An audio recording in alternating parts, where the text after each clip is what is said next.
Broadcasting live from Youngville, North Carolina and Ontario, Canada.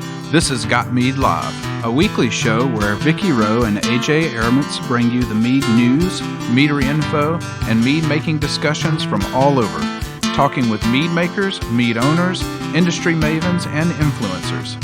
This is Got Mead Live, a weekly podcast about mead and the people who love it and where the mead world is going. And now here are your hosts, Got Mead owner Vicky Rowe and mead and wine maker AJ Aramutz.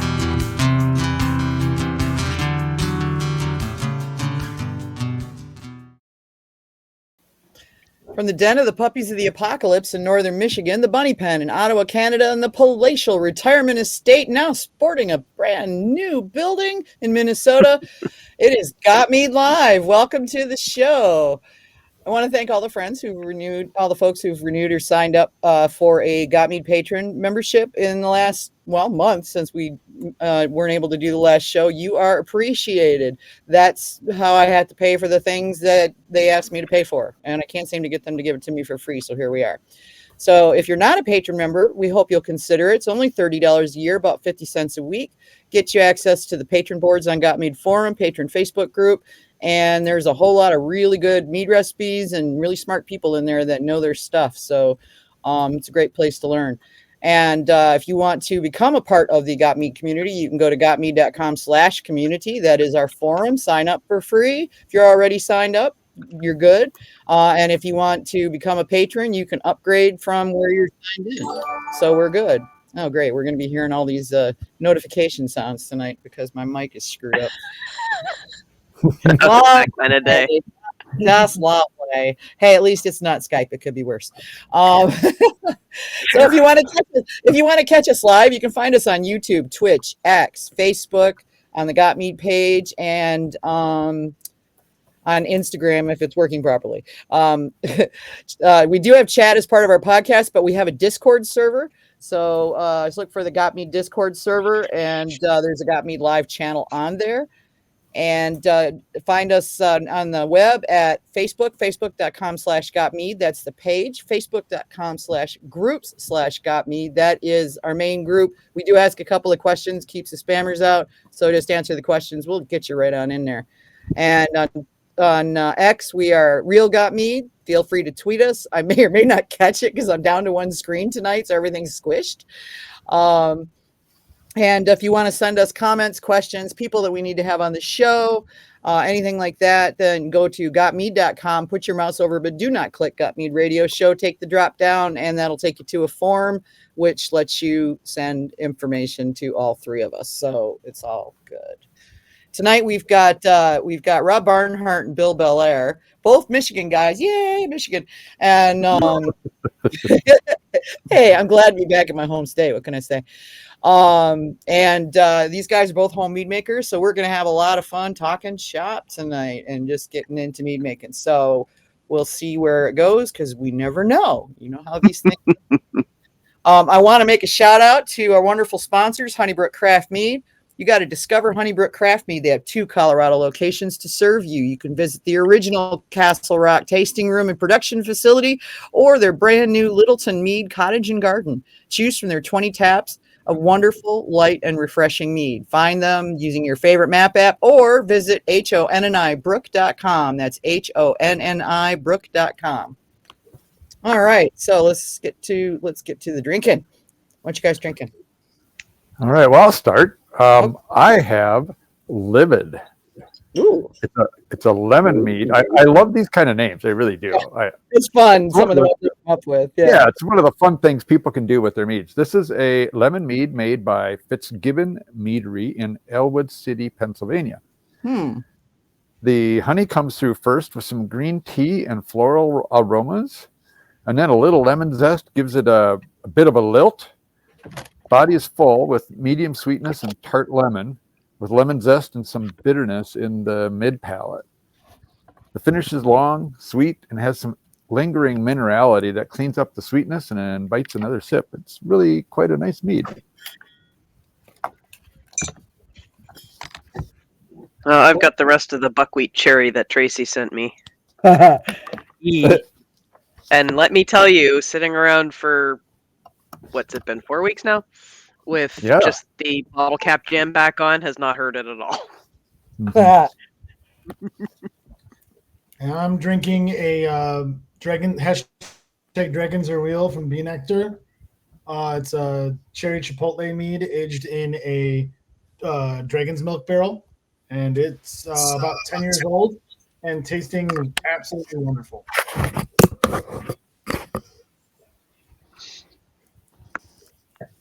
Nice. Okay. Well, I'm drinking an elderflower and lemon, kind of inspired by Kevin, and then a little inspiration from Tracy when I soaked it in Amberana for about 3 months. Nice. Tracy and that Amberana, man, she started a real trend there. I'm telling you, I'm glad she did. Yeah, me too. Amberana is magical. I think I sent a elderflower to Annie for sharing at the competition this weekend. Oh, did you? I think so. Oh, okay. Now I'm going to go back and look at my notes. I sent a dozen, so I lost track. Gotcha.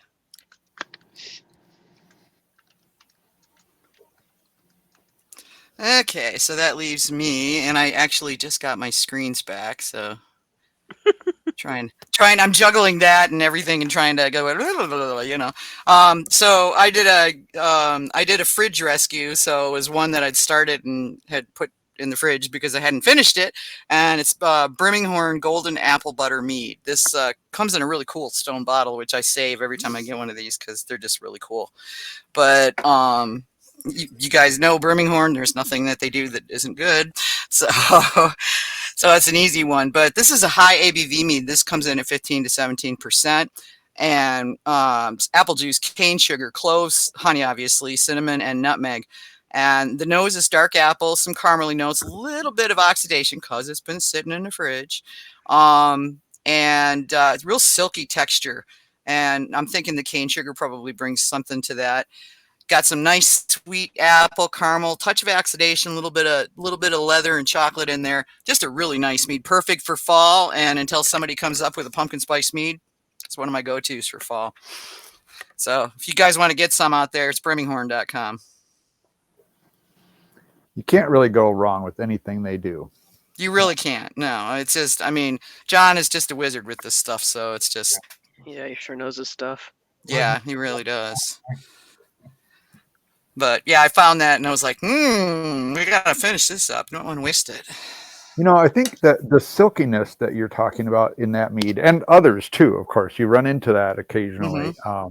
I would like to find somebody who knows what technique would reliably replicate that in mead making. And if either Rob, you know, any of our guests have an idea how that might work, I'd love to hear it. It's one of those holy grail things that I'm kind of chasing. I get it once in a while in things that I make, but I would love to be able to really reproduce that reliably. Yeah. Yeah. The only thing that I ever can have found with it is it's the yeast, and when I find that silkiness that I can, if I dose honey back into it while fermenting, instead of upfronting it all the way, I can get a little bit of that silkiness into the final product, and I get a lot more body in the final product than I do if I upfront all of the honey. Ah, okay. So, but that's the only thing it's not, I've not tried and tested it fully, but it's just one of those kind of fingers in the air things that I find that it helps with body and a little bit of that silkiness that I think you're talking about. Yeah. I mean, I love it when I find that in a mead because it's just so interesting. I mean, it literally has, you know, it feels like silk. And I think it that's reminds you that it's honey. You know, that's the other part of it that I like. Yeah. That texture makes you think that it's honey. Whether that's what's going on or not is, you know, probably something else, but that's what it makes you think. Yeah. Would it have anything to do with the gravity? like a higher gravity could have a Well, that is certainly a factor, and the ones where I've managed to get that characteristic are generally higher finishing gravity meads. But I have also, I know I had it once in a commercial mead that was actually a session mead, and it just blew my mind. I wish I knew how they managed to do that. And maybe it was accidental too, right? I mean, totally possible. Yeah. I do know certain fermentation tannins also help Mhm. with a little body character too. So that could also Definitely. as well. Yeah, there's no question about that. But the silkiness part is the hard part, right? It is. Yeah. Yeah. I don't know which one that would do for that. That's definitely a good question for maybe Talkington. Yeah. I have to ask him. Yeah, we had Brad up at the beginning of the Discord was asking both of you guys actually questions. And he says, okay, so we'll just get this right in. We'll just dive right into things here. So he says, Bill, how do you approach hops, both in terms of when and how to add, as well as flavors imparted when adding them to a fruited mead, such as your hopped cherry from MMC 2023? So what I did with that one specifically was I used a thiolized yeast, and I held the must at 160 and hopped the must at 160, then cooled it, then pitched the thiolized yeast onto it, and that broke apart all of that hop character and really brought the thiols and really fun hop character out in it. And then I also dry hopped just right before bottling, essentially, like kegging. But it was like 2 days before kegging. I just dropped a mucilin bag with cryo hops in, and then went from there, and it turned out wonderful. Cool. For those that may not know, what's thiolized yeast? So thiolized yeast is it's a relatively new kind of one of those like biotransformated GMO yeasts that like Okay. a lot of the higher, Frankenstein yeast. we're literally turning on little proteins and things like that in the yeast. And what this does is it actually thiols live in most organic materials, like that are at least, right? So there's technically thiols in some grains in low amounts, but and those are free thiols. There are trapped thiols or that are in a lot of hops. There are some hops that have a great amount of free thiols, but like even like Cascade or Chinook or any of those like C type hops, you can get this beautiful like tropical characters, and almost like Australian white wine type characters out of hops. And you can actually get all of those same flavors that if you use, they actually have, I can't remember if it's Chardonnay, it's some white hop. They use the skins and they turn it into something called Phantasm powder that basically gives you like powdered thiols that you can add into your must or your wort to get that same character. But it's very expensive, and this yeast will break apart those hops to give you that really awesome bouquet of hop flavor in the mead. Okay, cool. Rob, the question he asked you was, how'd you manage to be both brewer and co-brewer on where was it? Mead, Washington Mead and Cider 2021. Yeah, I when I read that, I looked at the back of the medal because they're hanging right here, and one of them actually does have me listed as co-brewer. I'm not sure how that happened. So you're on there twice, like Rob Barnhart and Rob Barnhart? Yep, I sure am. That's funny that sounds they like a didn't- fun thing to do. List yourself as co-brewer like 10 times on there. Yeah. See, See what No, happens. yeah. They catch it, Yeah, That's the only funny. thing I can say is that was early in my competition career, and yeah, fat fingers, I guess. I don't know. Yeah. But yeah, I never caught that. So Brad must be a meat judge. Yes. Probably. I don't know. But we've been seeing Brad on here a bit, so it's cool. But Kevin, what are you? Oh, all the stuff you're sending around. Yeah, you're never going to dig into your Kevin's sending stuff all over creation, and he's never going to make a dent ever. No, but that's okay. It's for Yeah. sharing. It's the thought That's that why counts. I got it. Yeah. So somebody asked me, and I'm like, so I can share it with people. I'm like, why do Right. you have all that? So I can share it with people. Yeah, but you bought it, and I'm like, yeah. Mm-hmm. Some of it was given to me, so but yeah, the majority of it I did, but this so I can share it. I get and that. And it's working. I taught a mead making class at a beekeeping conference this weekend. I need to Yay. do that soon too. Yeah, and they all loved it. And I've also already been set up for two beekeeping clubs and one special beekeeping club event where they want me to teach this. Nice. Yeah, so my whole fall and half my winter is going to be teaching mead making. So I'll have time to refine it. I'm going to get really good at it after a while. So At we mead just- making? Huh? So Yeah. At mead making? Or at I don't talking know. At about some mead point, I making? got to, right? Yeah, but it's also there's so many people I'm in two different bee clubs, one an hour north of me, one an hour south of me, and in fact, one's got a meeting on Thursday, and I take mead to every meeting, and they just clean it up. And so now there's a whole bunch of them that are either starting to make mead or wanting to make mead. And there's quite a lot of interest in putting together a mead club, which is great because we don't have anything like that over here. Well, good. All the activity on mead making seems to happen south of Michigan 10, and it's like, well, bottom half of the state, what the hell they got besides cities? I mean, come on.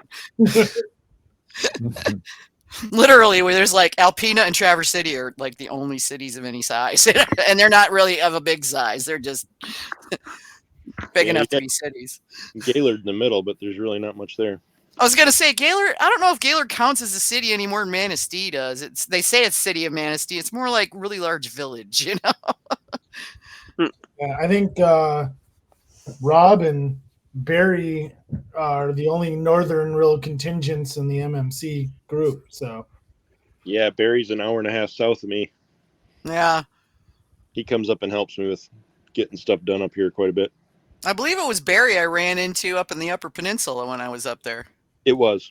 Yeah. Beard, He Barry comes striding into camp with a bottle of mead, and I'm like, okay, obviously this person knows me, and I should know them. So, because I think I'd only ever seen him once before, so I could not, for the life of me, remember his name. So I just rolled with it, and as we had fun, we shared mead. It was cool, it was all good. Yeah, probably at the Michigan Mead Cup last year. Yeah, probably. So I guess we'll have to, Bill will have to see about since you don't have anybody on this side of the state, Yeah. it's in the MMC. Well, I saw you join the Facebook group. So Yeah, I did sign up. I wasn't sure if, what was going on with this, if I could be a member or not, but I figured, well, I'm in Michigan. I want to know what's going on in the mead world. yeah, absolutely. Yeah, one of these days I have to make it down there so I can officially become a member. Yeah. Did you guys meet in Ferndale? We meet. We try to meet around, Metro Detroit area. We go. We meet in like Ann Arbor, Ypsilanti area a few times a year, and then mostly we meet around Southeast Michigan, like Detroit, northern Detroit area. That works. Brad Dahlhofer basically told me I could crash in their spare bedroom if I come down that way. So Yeah, well, I mean, he's had a lot of bad luck with when brewers stay at his house. So I don't know. Oh, has he? Every time someone that comes into town and stays at his house, Yeah. his basement floods, or Oh God. Oh my God. or it's like it's something every time. So Oh my God, I didn't know that. that. Yeah, he spent Sunday afternoon taking me all over Detroit, and we just wandered all over Detroit. And we rode the That's People awesome. Mover, and we went the Rensen, and I mean, I haven't gone in downtown Detroit in quite some time, so it was kind of nice to get a look around. Went to Bellair, just bummed around. It was pretty cool. That's awesome. Yeah, I had a grand time. But all right, so what are you guys working on right now? As far as meads, I have a Tej going right now. Is that your mom that likes the Tejas? My mom passed away, unfortunately. Oh, I'm sorry. That's okay. It was like 10 years ago. Yeah. But she did love Tej. So my mom was actually Kemetic, which is ancient Egyptian religion. And so she just loved everything about like Africa and all kinds of stuff. And we had been going to a Ethiopian restaurant my entire life, and they had Tej in bottles, but it was nothing like what she read about Tej being. And the Tej that they had in bottles was made in New York, and it tasted like a Chardonnay. And that was Heritage Winery. I knew the owner, met him at an IT convention, and he had to make it with hops because TTB at the time it was not, it was still part of ATF, but they wouldn't let him use Gesho. His son is the one who bought Melavino. And you were telling me about that. Yeah, we had him on the show a few months ago, and he's making Tej now. And I've got to talk to him because I was just talking with somebody the other day that was able to get Gesho through. So he just needs to get a little pushy with them because it is the right agent. It's grass. It's generally recognized as safe. It's perfectly okay to have it on there, but they're being shitty about it. So But all right, so go on. So I've got a Tej going. I've got a buckwheat sizer aged in a maple syrup barrel for a year. Oh, that's about to be bottled. So that's really good. I've got a cherry amburana that is just killing it right now. Oh man, it's so good. It's Montmorency cherries and ambriana wood, and it's like 6%, but it's just, you could just drink it all day. It's like I said, ambriana just turns everything magical, and it's just like you just want to stick your nose in that glass forever. So yeah, I think that's the things I've got going on right now. I need to get more going, but that's what I have currently in the hopper. Okay, the cherry and amburana makes me think that I need to do something. Tracy sent me some amburana chunks, so I'll bring you some next weekend. Yeah. Okay, cool. I'd love to try it. Yeah, I was gonna make my cherry bounce and try a chunk of amburana in there just for kicks and giggles, so it'll liqueur. Oh, that'd be really good. Oh yeah, well, and then I make Tracy says, do it. Yeah, and then I make redneck Manhattans out of it, so half and half bourbon and cherry bounce. It'll knock you on your butt.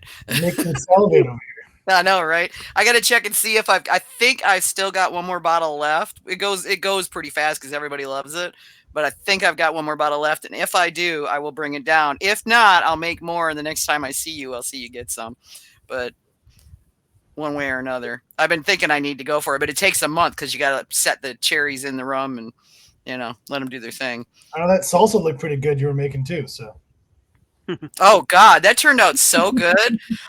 I had the cherries from the last round of cherry bounce. They've been soaking in rum for a month, right? So then I rack off the cherries, and why throw out perfectly good cherries? So I put them in a baggie and stuck them in the freezer. Figured they'd be really good on ice cream or something, And I've done that before with fruit that I've used in cordials. So I turn it into, mix it up in the blender with ice cream. It's really good. So booze shakes are a thing. But then I was making that salsa, and I had like 3 gallons of salsa. It was an unbelievable amount. And so I'm just stirring it and tasting it and going, it's just, I want something.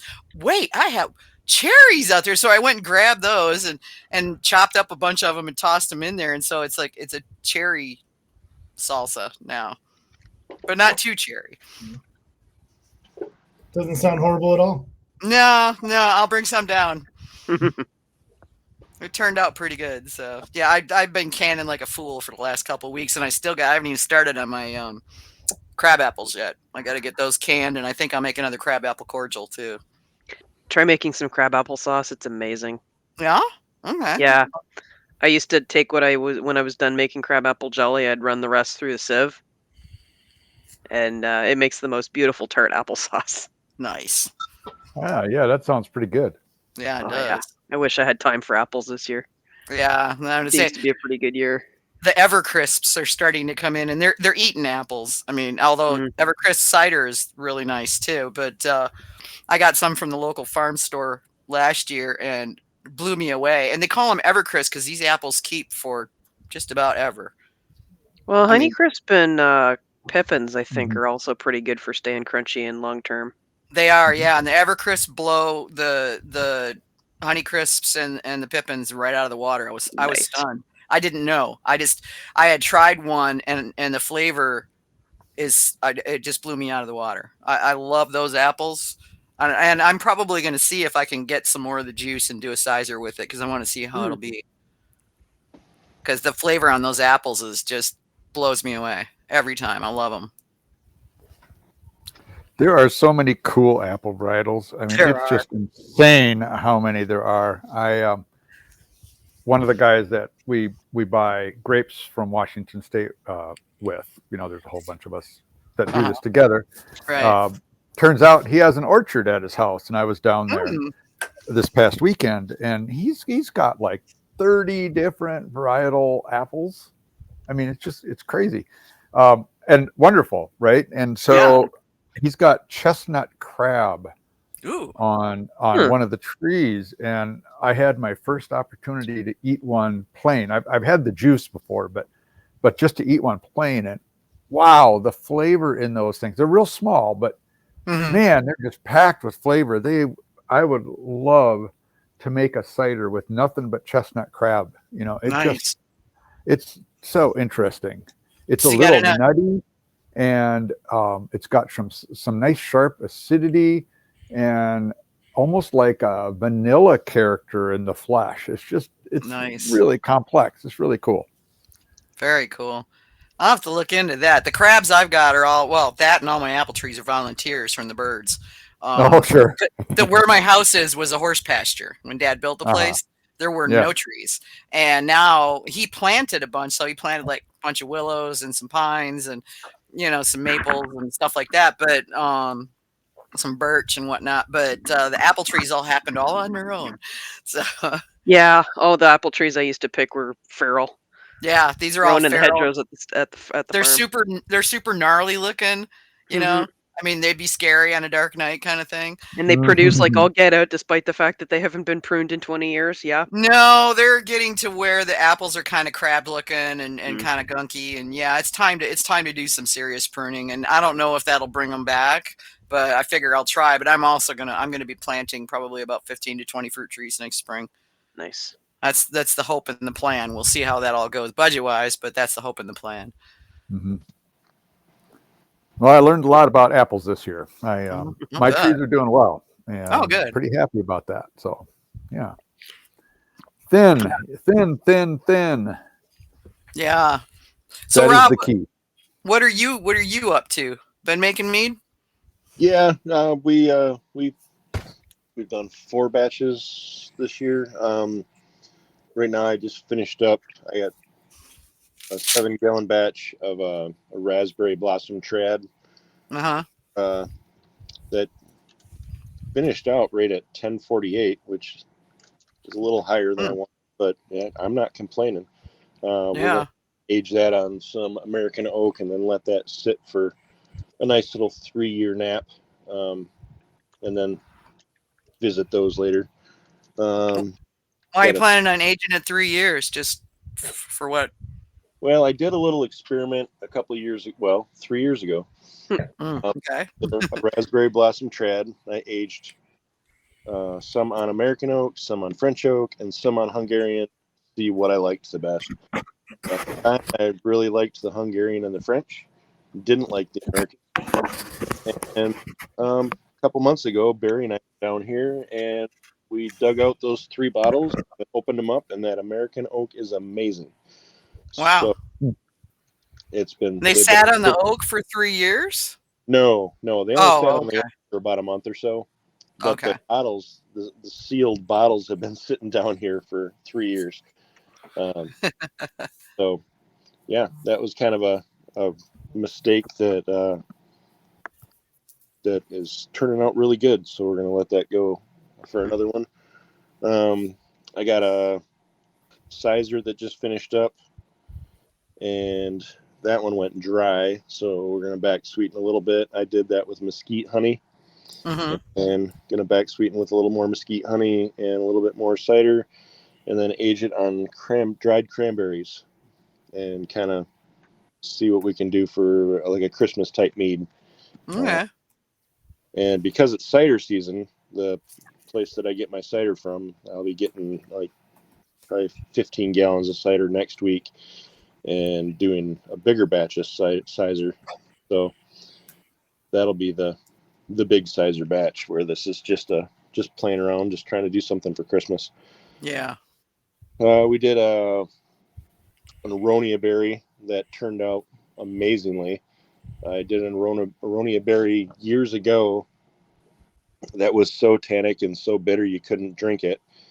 And I had actually talked to Ken Schramm about it, and he said, yep, you're going to have to let that one sit for a while. Tried that one again with Barry last year, and another bottle that had been sitting there for 3 years on the shelf, and it was amazing. So we had an opportunity to get 40 pounds of aronia berries, and we did it, and we split the batch. He's got 5 gallons down at his house, and I got 5 gallons here, and we'll play with that. And then we also did a blueberry and black currant that I got to finish up. So I think that one I'm going to juice some blackberries and add that to it and just kind of see where that goes. Okay. But I got a lot of other stuff down here that carboys galore that got to get emptied. I did a watermelon. That one turned out interesting. Okay, so I'm going to ask you, are you able to bring that one down to Michigan Mead Cup? Good. Okay, because we all want to try it. Yeah. Because I'm hoping you actually made a good one, and I can finally say that I had a good watermelon mead. Does it taste like blind? No, it doesn't. Really? I'm bringing 2 because I did a watermelon a few years ago that turned out amazing, but that was with some of that Tropicana watermelon breeze juice that's mostly apple. Right. It turned out really good. That's not the same thing. Come on. So this one we did with a gallon of watermelon wine base, and then a bunch of watermelon juice on top of that, and I ended up using a couple bottles of the watermelon extract. Okay. To get it to where you needed it, yeah. Yeah, kind of get it finished off a little bit, but I'm bringing both, so you guys will get to taste both.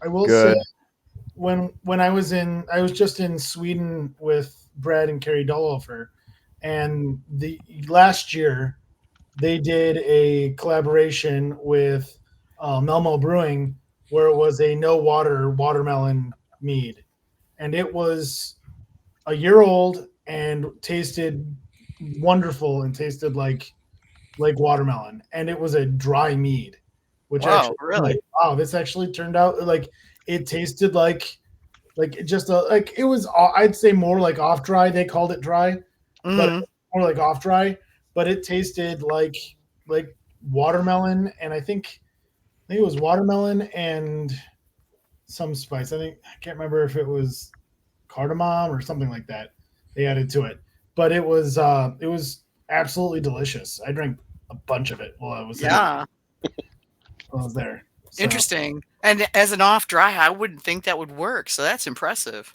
Yeah, it worked out great. Yeah. Yeah. They juiced all the watermelon and put the honey in and pitched it there. And then just kind of, after that, Brad went home, obviously, and Well, yeah. they took it from there. But they brought a keg of it to the to Bruskeval Festival. We drank a bunch of it. It went quick, so it was good. Sounds great. Yeah. I have to ask him about that next time I see him. Yeah, I actually took a gallon of that watermelon mead and stuck it in the freezer, and yeah, that's really good too. So I'll bring a small bottle of that. Yeah. You did a little cryo concentration, did you? Yeah. Yep. Freeze distillation. A little. Who knows what the content on that one is?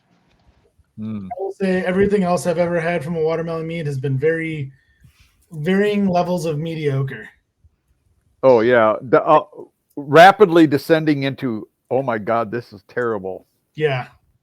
Uh-huh. They mostly taste like watermelon rind, and then just kind of devolve from there, especially after any amount of time. Yeah, Most Tracy, of the ones that I've had have tasted like dirt.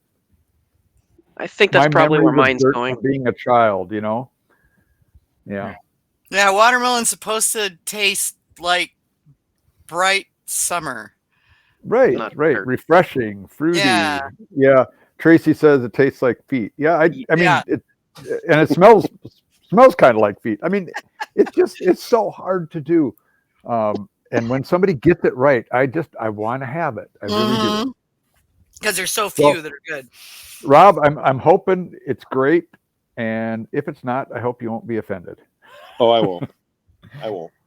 And this one was kind of a little bit of a challenge because I got a $50 gift card from the Michigan Beer Cup last year for a company that does mainly beer stuff. And I don't drink beer and I don't make beer. So the only really thing that I could find on there, and I had talked to Tracy about this, was this watermelon wine base. So she's like, yeah, do it. So I did it. And if you read the ingredients on those wine bases, there's not very much of the main flavoring component in there. It's almost all fructose. So I am not impressed with those things. I got to tell watermelon flavoring versus actual watermelon. Right. Well, it's just like if you look at the ingredient list, the first thing that's listed there is high fructose corn syrup. Yeah. It's not a wine base. It's not a wine concentrate. It's sugar that has some kind of flavoring added to it. It's a flavor pack. Yep. Yeah. In a gallon. Right. In a gallon container. Yeah. I mean, it works, granted, but you can also ferment straight up sugar. So Yeah. I've done that. I can't tell you how many times I've had Mountain Dew fermented. Oh God. Yeah. Well, come on, Jolly Rancher meads. Enough said, right? Yeah. Watermelon Jolly Ranchers. Yeah. Thank you. I can bring you a bottle of the Mountain Dew mead if you want. Do it. Oh yeah. Do it. Yeah. Yep. I have the watermelon and the other one, the Voltage, the one that's supposed to be blue raspberry. Oh, okay. And they both taste pretty decent. Are you going up to Valks too? I'm hoping to. Okay. But I can't make any guarantees yet. Yeah. So we're in a better situation now where we can travel a little bit more and Well, that's good. more dependable vehicles. I'm glad to hear that. But now we have 3 puppies. Right. Yeah, I saw you got more dogs. Thought I was the only one that did that kind of stuff. Yeah, we got 3 crates. We got to keep them full. Uh-huh. So, yep, we got a 9-month-old and a 2-month-old. So, and then a 12-year-old. So, cool. Yeah, because Tracy's planning on coming up to Valks. So. And when is that? March, Kevin. March? Okay. He walked away. Oh. Yeah, I should be able to make something happen with that. Oh yeah, he put it on the private chat, which I always forget to look at. Yeah. You know, you'd think being the one that runs this, I Another would do thing that. Tracy Yeah, says, it's in like it's at the end of like the second week of March, I think. Tracy says And March 14th. yeah, and Bill, you gonna go? I can't. I'm going to be in Punta Cana. What's Putacana? Sounds Mexican. It's in Dominican Republic. Dominican Republic. Oh, okay. Further south then. Yeah. Yeah. Can't say I blame you there. That'll be real nice. So, oh no, I'm sorry. Oh darn, yeah, it sucks to be you and all that. Yeah, really. Yeah, there won't be any out of country timing for me for a while yet. But then on the other hand, my house is starting to look less like the 70s and more like the 21st century. So Hey, you were telling me about the cool steampunk stuff you're doing. I'm excited. yeah. So, The dining room light is made out of iron pipes and Edison lights. that's awesome. Yeah, it's pretty cool. I had fun with that stuff, and of course, you know, my relatives look at it and go, "Well, you're kind of weird," but we knew that. Like if What they a haven't surprise. done that yet, then I don't know what's going on. Yeah, right. Yeah, in that same room, I painted the feature wall like a deep blood red and hung black and white. Oh crap! My brain is saying Escher, but no, he photographed at Yosemite and Yellowstone all the time, and it was all in black and whites. And I had a big one, a big portrait that John had gotten me of the big mount in Yellowstone, El Capitan. Is that it? No, that's up in Or maybe that's Yosemite. I don't know. Anyway, I had this beautiful picture of that, and then I had several smaller pictures, like 8x10 stuff of his, and so I made like a montage. But yeah, I mean, my parents went with like off-white for if it didn't have wallpaper, it was off-white. Yeah, I don't, you know. So I've been going with like soft grays and stuff like that. But yeah, trying to get a little bit more character onto the walls, and I'm dying to rip down all the wallpaper, but it has to. I can't just go wantonly ripping it down. It's, you know, as much as I'd like to. So I stepped away for a second, and I understand that Tracy was saying the Valkyrie's Horn competition is on 3/14. That is not correct. That is it is 3/20, 3/21. So the third week in March then. Okay. Yeah. We accommodated a couple of competitions that are in the Midwest here that were wanting us to not be either on the same weekend or a weekend away. So we said, sure, we can do that. Yeah. No, that makes good sense because the conference that I went, the beekeeping conference that I went to in Ann Arbor last weekend, not only was there a U of M, which is in Ann Arbor, home game, but it was okay. But it was homecoming weekend. Oh, whoops. So the Chosen, you'll love this. The Chosen Hotel was a Red Roof Inn Plus. Okay. We're talking like Hojo's kind of thing here. Right. I didn't know there were any of those left anywhere. And I went and looked. I was like, okay, well, it's close to the venue, whatever. You know, it's just 2 nights. I can do this. I mean, that's not usually my choice, but okay. You know, so I went and looked, $350 a night. Oh no! Oh, and Kevin, I Friday night we had a meet and greet at Bloom Meadery, which is in Ann Arbor. Oh yeah. And after driving around 3 or 4 blocks looking for a parking spot because the entire downtown was mobbed with college students because homecoming. I mean, there was roving. Yeah. Say, mind you, Bloom is connected to a parking garage. Like they're in a parking garage. Oh, I didn't even realize that was a parking garage. Okay. I parked on the street, man. I couldn't find a parking garage that had any spaces, man. So I like those people. They do interesting stuff. They do. They're coming. I've got them. They're coming on the show. The last one of the year, I believe. And yeah. And so we went and did a thing there, but I was late to it because I hung around at Bee Nectar talking with Carrie for way too long. And so I got there, and then everybody's like, well, Vicky, come with us to the hotel, because I was staying up in Brighton, which is the nearest I could find a place that wasn't $350 a night. Mm-hmm. And so I went over to the Red Roof Inn, and ooh, boy, was it was really run down. Oh, really? Surprise, Oh, surprise. yeah. This was like, I pulled into the parking lot. I'm like, this can't be where they have people staying. This is not okay. It was really, it made, okay. So Kevin, it made that place we stayed in Indiana look like a And palace. the Baymont, yes. Yeah. Mm-hmm. Oh dear. Don't Yeah, stay somebody- at Baymont. I know somebody pointed out to me that there was a Baymont in the area, and I'm like, no, I'm never staying in another Baymont ever again. No, sorry, they blew it. Been there, done that. I have the scars to prove it. Yep, he does. It tried to kill him. And they still Michigan Beer Cup last year.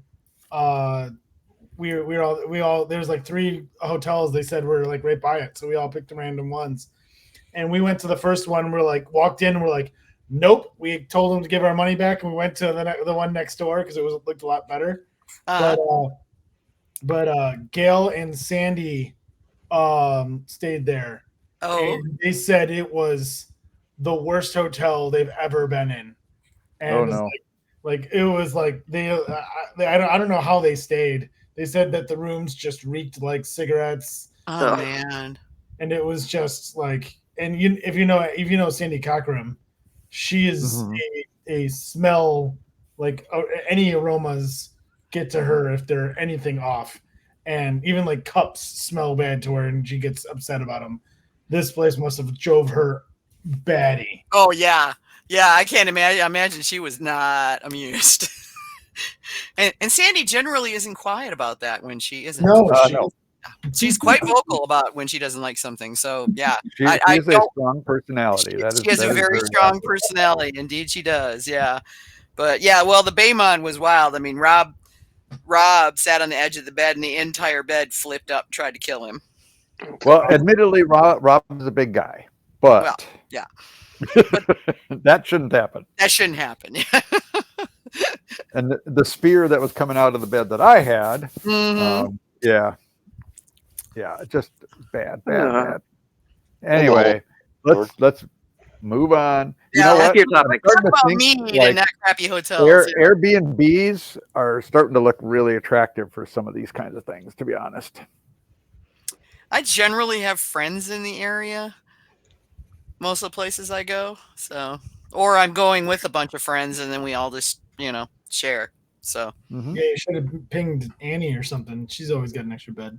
no, I'm staying at Amy and Mike's grandpa's cottage around the lake. Yeah, I stayed there with him last year, and they said I could come back this year.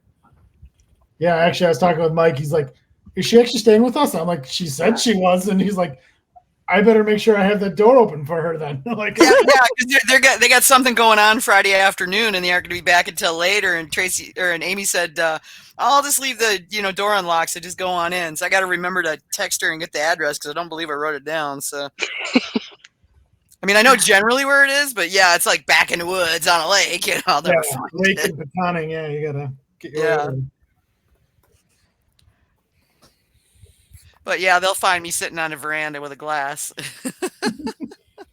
They'll Especially show up like, "Oh, you are here. How about that?" Yeah, oh if yeah. it stays warm. I mean, it got a little colder today, but if it stays nice, you'll be able to sit by the lake. It'd be nice. Yeah, if it's not too cold, but it looks like we're going to be chilling down towards the end of the week, so we'll see. Yeah, it was chilly today. I don't know what it's doing so much downstate, but here we're in the evenings we're dropping down close to freezing for the rest of the week. we have a frost advisory for the next couple days here, but it was 80 Yeah.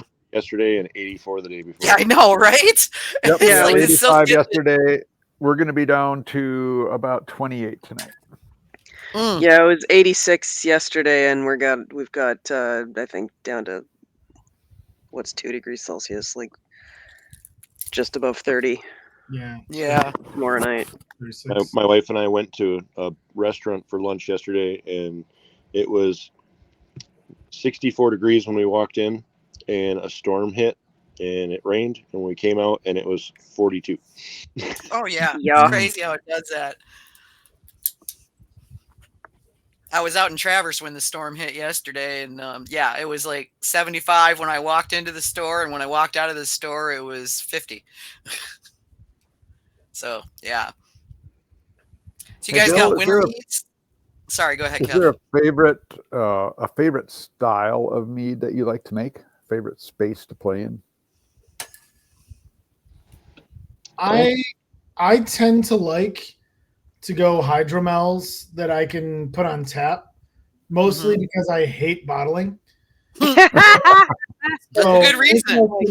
anything I can put on tap and have a glass of, whenever I want to, and I'm not gonna, lay my ass out because I'm drinking a 15% mead, is always nice. So I like full bodied, but like 7% or less meads to make a lot of those and put them on tap and things like that.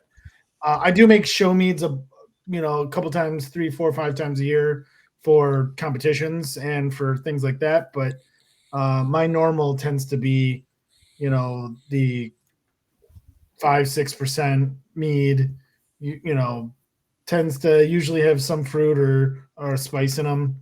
Every once in a while, I will do a, nice, easy drinking, light, traditional, but not as often as I probably would like. I'm the one that usually drinks those. Everyone else will drink the melomels and things like that are easy drinking and delicious. Mm-hmm. The trads, people shy away from, and I end up drinking most of them. What do you have any idea why they shy away from them? I mean, just the masses. They like them. Oh, okay. A lot of them.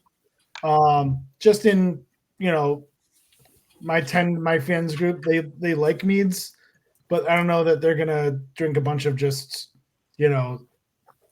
whatever raspberry blossom or fireweed honey mead that I have on tap at the moment. Mm-hmm. So you still brew beer? I do. I actually just brewed a harvest ale with all the hops from my backyard.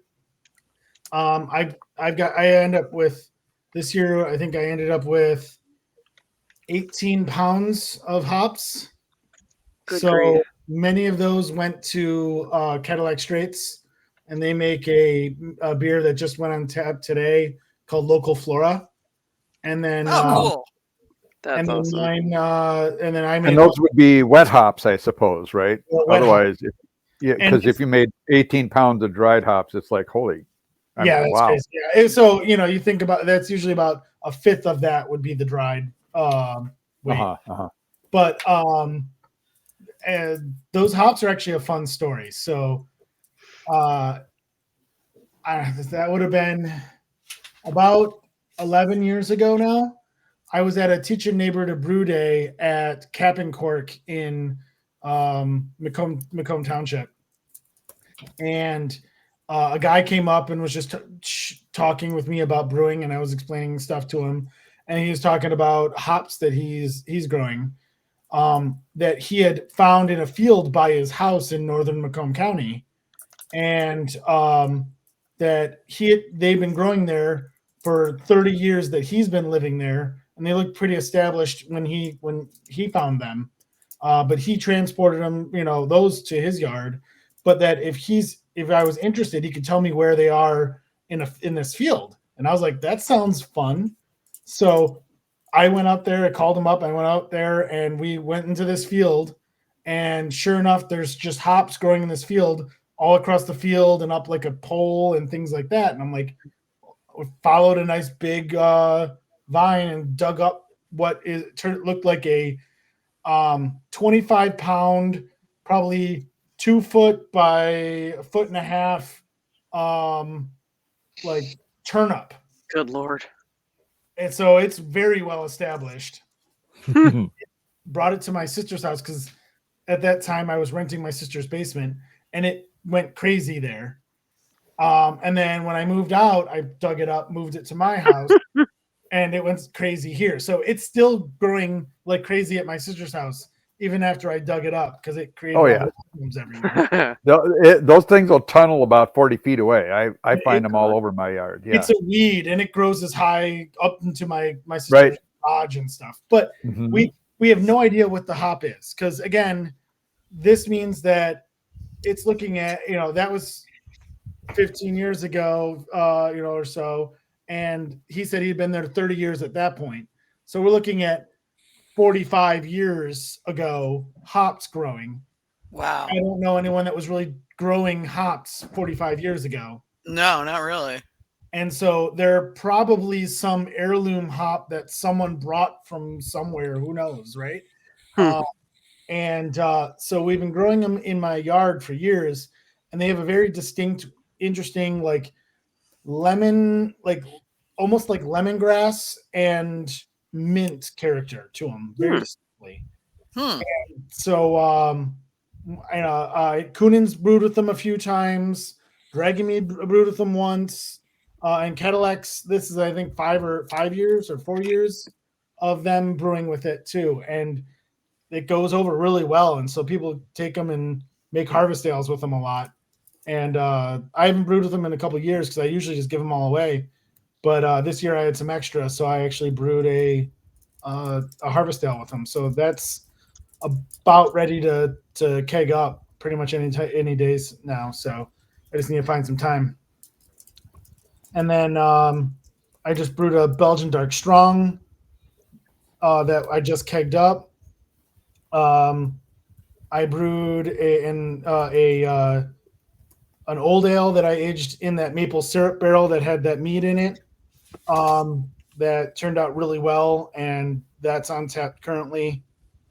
I think that's all the beers I have on right now that I've done. But yeah, I probably brew a little more mead than I brew beer, but it's about I'd say they're pretty equal. Mm-hmm. You're still in the same place that I visited back in, what was it? It must have been about 2020 at the beginning of COVID or something. Yeah, right? we were all social distancing, having a mead share. I remember, yeah. Yeah. Okay. Yep, same place. All right. Cool. Yeah, that was fun. That was an interesting trip. Yeah. Middle of COVID. For a whole bunch of reasons. It was fun meeting some of the folks there. It was great to be invited to come hang out at the house with the club meeting and everything, and then going out and having some time with Ken and just it was very interesting. Glad I was able to do that. Yeah, it was cool. I missed my chance to get with Ken this weekend, but he called me and he's like, well, maybe we could set something up, and he was thinking maybe Sunday afternoon after they got back from Port Huron. I'm like, well, look, I'm going to be back down next weekend for the MMC. So I'll be in the area. And he's like, oh, cool. Text me. We'll set something up. So, cause I haven't seen the orchard yet.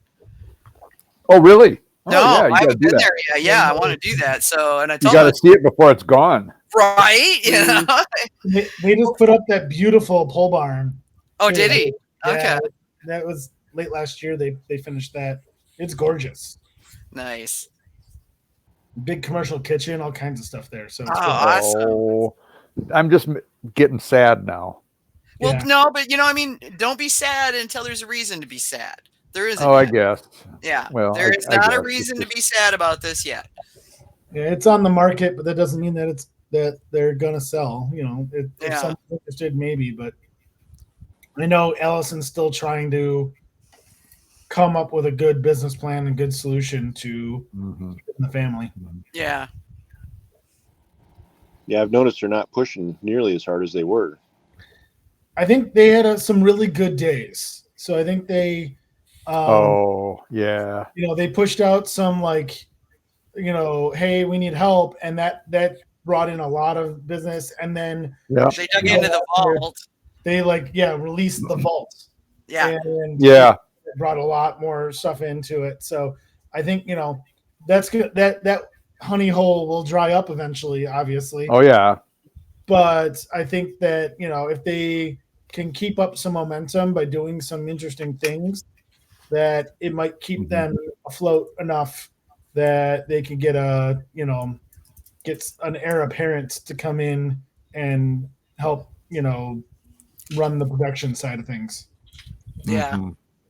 Well, crossing fingers, toes, and eyes that they can figure it out. Right. You know. Right. That that would just make me sad if we lost that. But Yeah. I mean, not we, it's not mine, but you know, we are a community and we all feel We the invested, community. you know. Yeah. I'm assuming Ken's condition, he's probably not going to be judging at MMC this year, but do you know if Allison and her husband will be? I'm not aware, but Bill, do you know anything? I've not heard, but I did run into Ken, and he's in pretty good spirits. And I mean, they were making a run up to the auntie's place in Port Huron, him and the family, the other day. You know, I mean, they were doing mead tastings and like a honey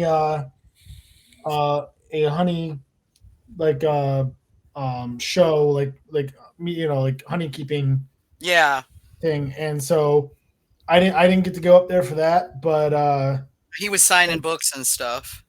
Yeah, but he, I saw pictures and he had a glass of mead with him. So I mean, I think he's doing at least better.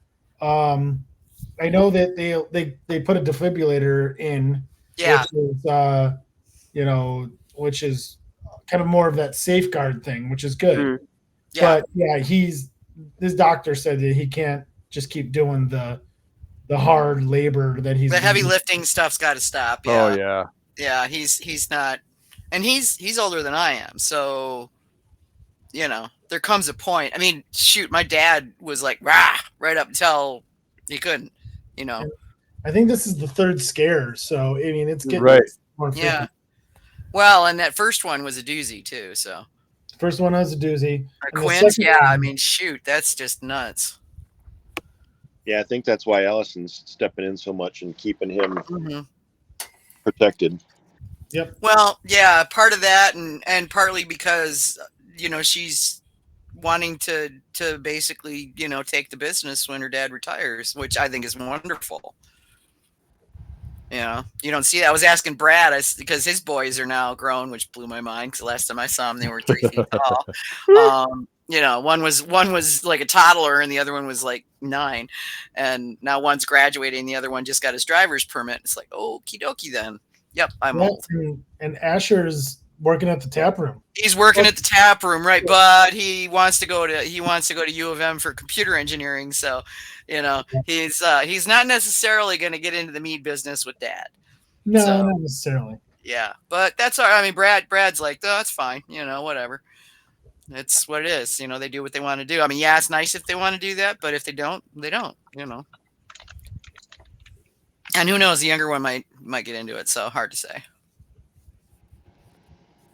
But I had fun trying. They kept putting stuff in front of me. Have you tried their mocktails yet? The sobers? Oh yeah, my wife loves them. Holy cats! Yeah, they're like they make them like drinks. So they've got a it's not a Negroni. They have a Negroni. Yeah, a Negroni. There's a margarita. There's a blarg. There's 4 different ones. Yeah, and there's the GNT, the tangerine GNT. Tangerine GNT. Yeah, that was really good. There's the margarita. And then the Negroni, and all right, now I gotta look. I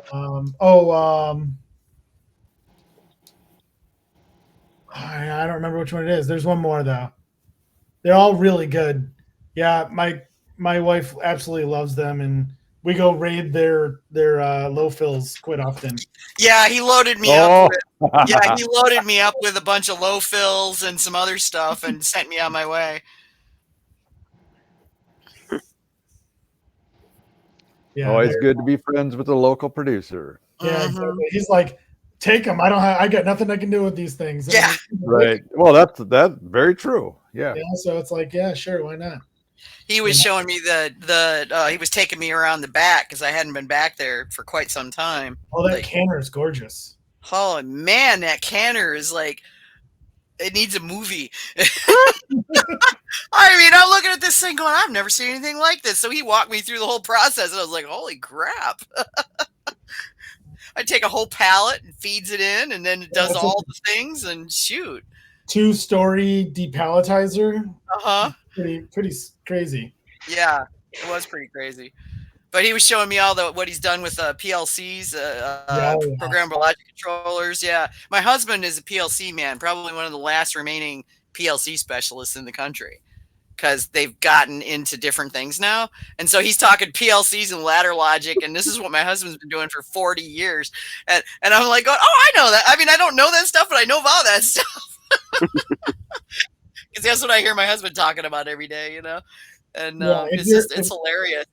We did a whole MMC meeting there where I was like, hey, there's a bunch of, like, oddly enough, brewers tend to be geeks. That's, you know.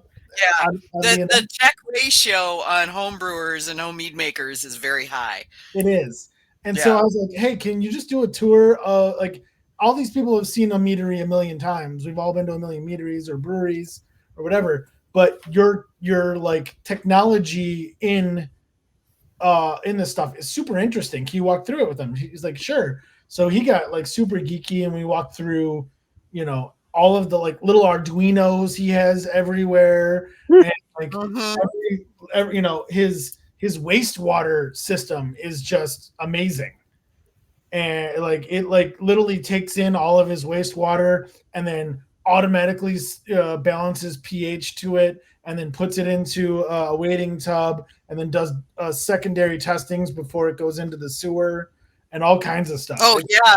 He showed me the whole sewer system, and everything gets filtered, and everything goes in there, like, certified by the city to be like a I don't know, some kind of zero something. I don't know. Yeah, you know what I mean, you know, but it was wild. And he was telling me how he's got the PLCs all wired up to the all wired up for his tanks that do cooling, and it does, like, depends on where it needs cooled, and the sensors pick it all up, and then the programmers change it around, and blah blah blah, and everything ends up perfect. Like him and Mike Fall put their heads together on some of that stuff, and Mike's another one who geeks his way out of that, man. He wrote a whole, he was showing me how he could stir his tanks from grease using his phone. Oh, you know, he's like, I'll just pull up the app on my phone that I wrote, and I just click this and this, and then it stirs all the tanks for me. And Rabbit's Foot's been, you know, was OG. He's been around forever, and but his automation stuff is that's what inspired Brad, 100%. What, Mike? Mike, Mike Follett. Oh, yeah, Mike, yeah. And rumor has it that he's reopened Rabbit's Foot, but really? it's at the ranch. So, yeah. Last I heard, he was trying to move to Ireland. Well, he's from Ireland. He's still got family there. Yeah, he's trying to move back. Oh, is he going to? Okay, he didn't tell me that. That's I heard. Okay, I've been meaning to call him because he was talking about they have another version of Garavog coming out, which I have one bottle of Garavog, so I want more. And he said he's got another round coming out, which uses up like every bit of honey in Ireland because they don't have much, which is so weird. But because a lot of flowering plants in Ireland. Apparently, I don't know what the deal is. There's tons of green, man. It is the greenest place you'll ever see, but apparently not enough that are pollinator friendly. You know, I don't know, but they have bees, but there just isn't much honey produced. The Kate's place down in Southern Ireland, they get all their honey from Spain. Interesting. Yeah, because there's not enough honey to even do one batch. I mean, Mike's Garavog batches are small. So if he moves back to Ireland and continues to make mead, he's going to have to import honey if he's going to keep doing it commercially. But yeah, I've been meaning to get up with him and see, because I wanted to go out and see the ranch where he says he was going to do a bespoke meadery, you know, where it was like invitation only, custom stuff. You know? That's what the website says. Oh, is that what it says? Okay. Visits are by invitation, reservation only. Okay. Yeah, he had told me that's what he was going to do. I hadn't looked at the website yet. Nice. Yeah, I think it's cool. It's been 2 or 3 years since I talked to Mike, so. Yeah, I chat him up about once a year. You know, he's always off and running somewhere. When you can catch him. Yeah, him and his wife, they're always running somewhere. But they like grease. But, so, okay, you guys have both said you were doing trads. And I know one of the things, and I've run across this so many times with both home and pros, making a trad is both easy and hard. simple ingredients, but getting it to come out well, there's no place to hide. And, so you have to get it to work. So let's talk a little bit about that. Cause this is something that I tend more towards melomels and methylens myself, but I've got all these beautiful Hawaiian honeys, and I've got some other unique honeys that I really don't want to do something with them. I want to let the honey shine, So Go ahead. as far as my habits with traditionals, I didn't like traditionals before, so I didn't make them because I didn't. Same. That was me too. Ones that I didn't like, but then I tried, and I tried a couple that I liked, and I guess I just kind of got tired of hearing everybody say that to be a good mead maker, you got to make a good traditional. Yeah. So I figured, well, let's get that out of the way, and I just started cramming on traditionals. And I've got kind of a practice that I do.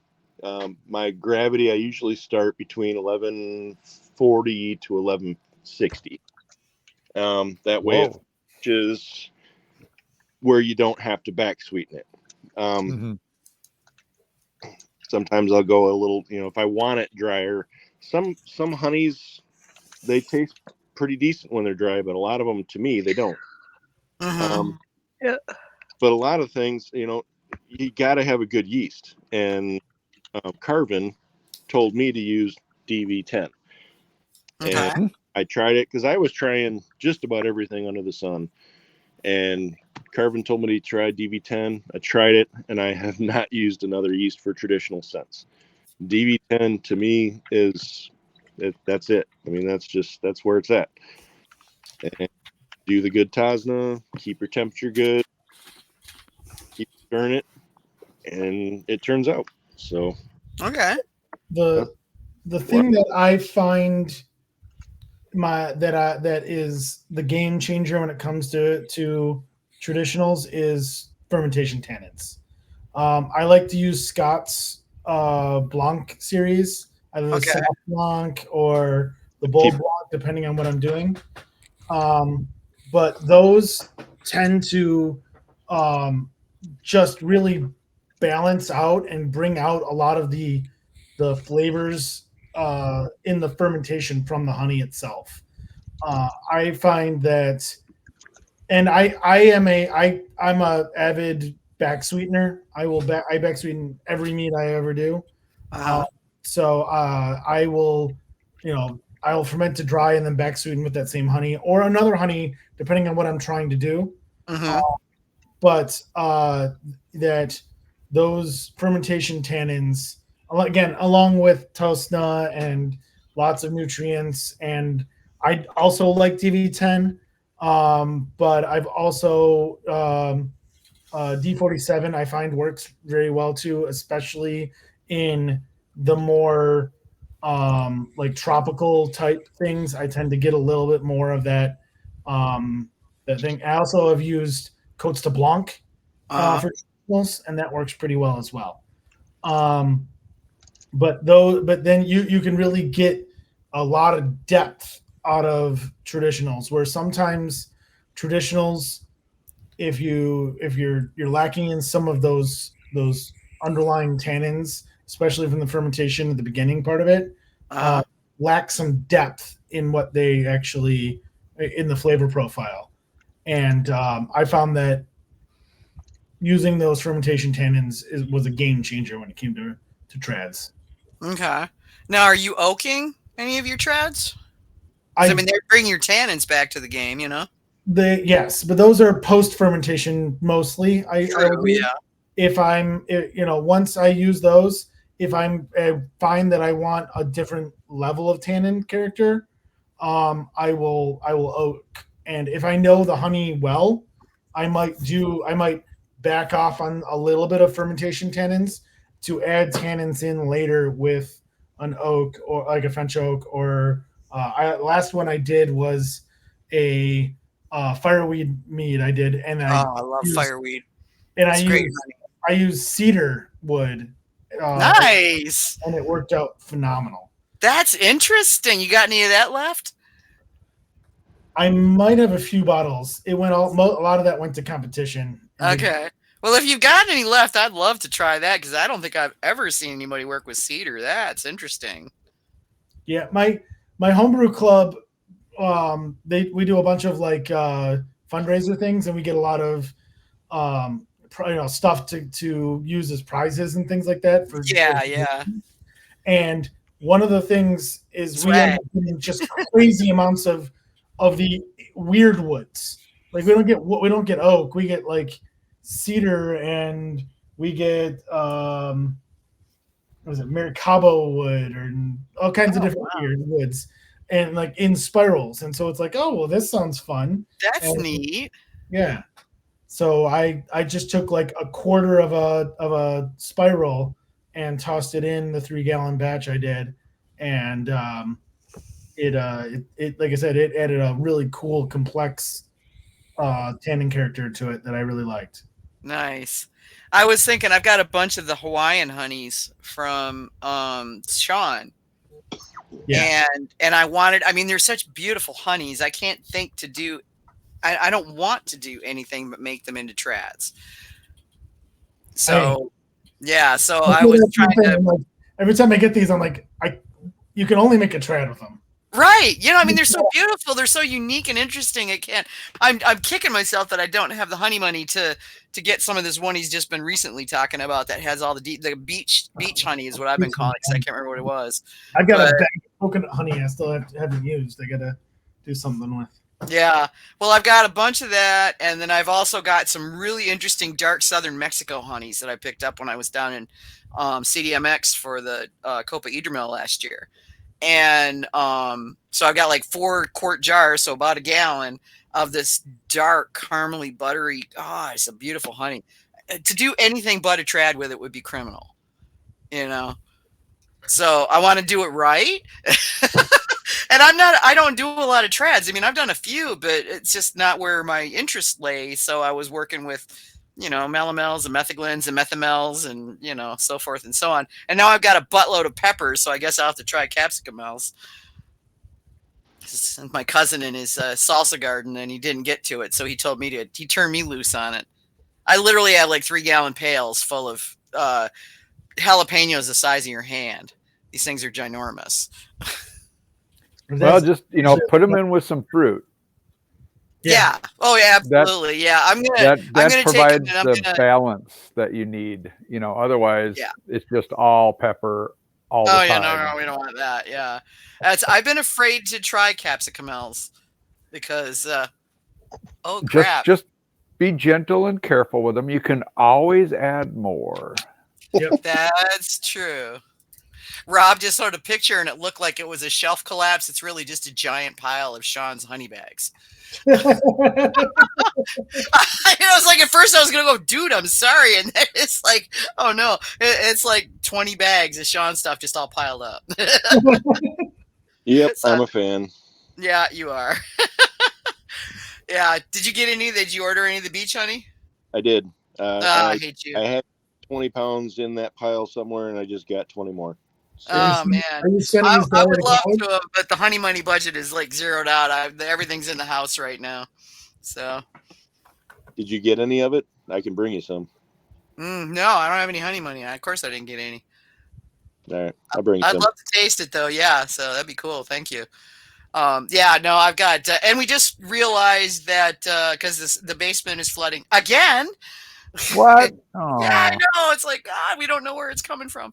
And it stunk funny. So we're like sniffing around going, yeah, we think that we need the septic pump. So now that's got to do it. I don't even want to know what that's going to cost. And it's like, great. Plus the plumber's got to come, and I got a $4,500 electric bill. Yeah, no, I'm not going to be doing a whole lot of, thank God. I've got how do you have a $4,500 electric bill? What are you?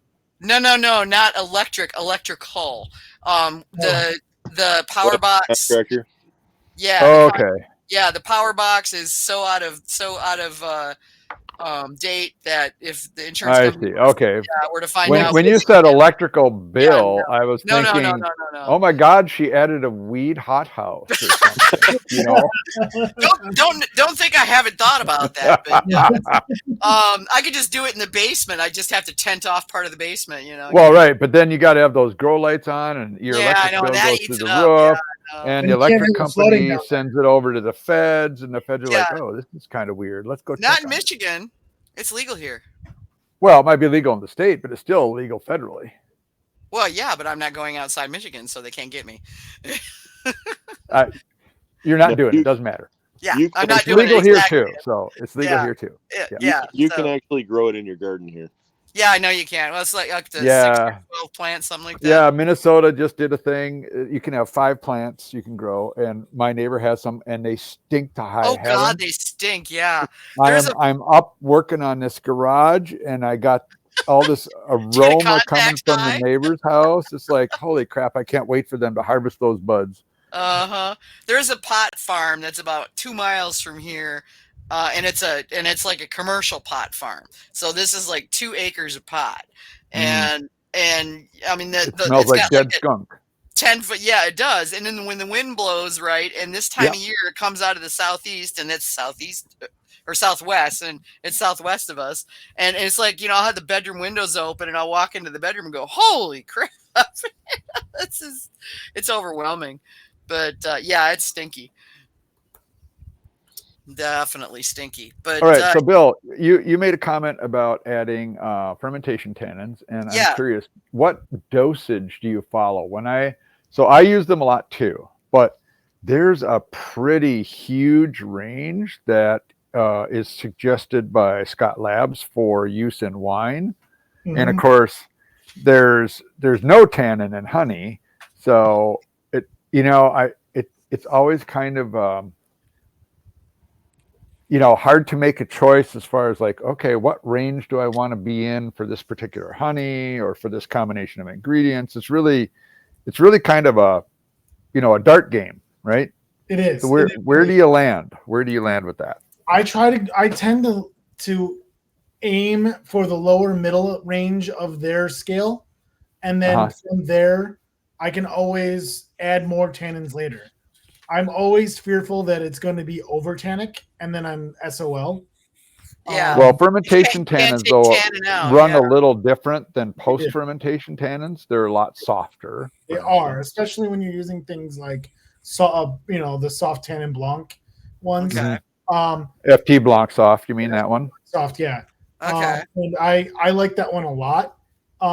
And so I find that the middle of their range ish is usually good enough, and then I can use post fermentation tannins to kind of massage where I want it to be.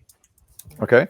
And for the post fermentation tannins, which ones are you using, and what's your favorite? I tend to use just grape wine tannins. Ah, okay. Really? Or wood. Or wood, okay. So depending on what I'm trying to get out of it, I'll use oak or grape wine tannins. Hey, Bill, you ever tried Opti White? I have used Opti White, and I don't know why I've never bought it again. I have some. I liked it. I've only used it the one time. I used it a few times when I had bought one bag of it, which took edited quite a bit of it. But after I ran out of it, I never just really haven't gone back to buying Opti White. I've had really good luck with it.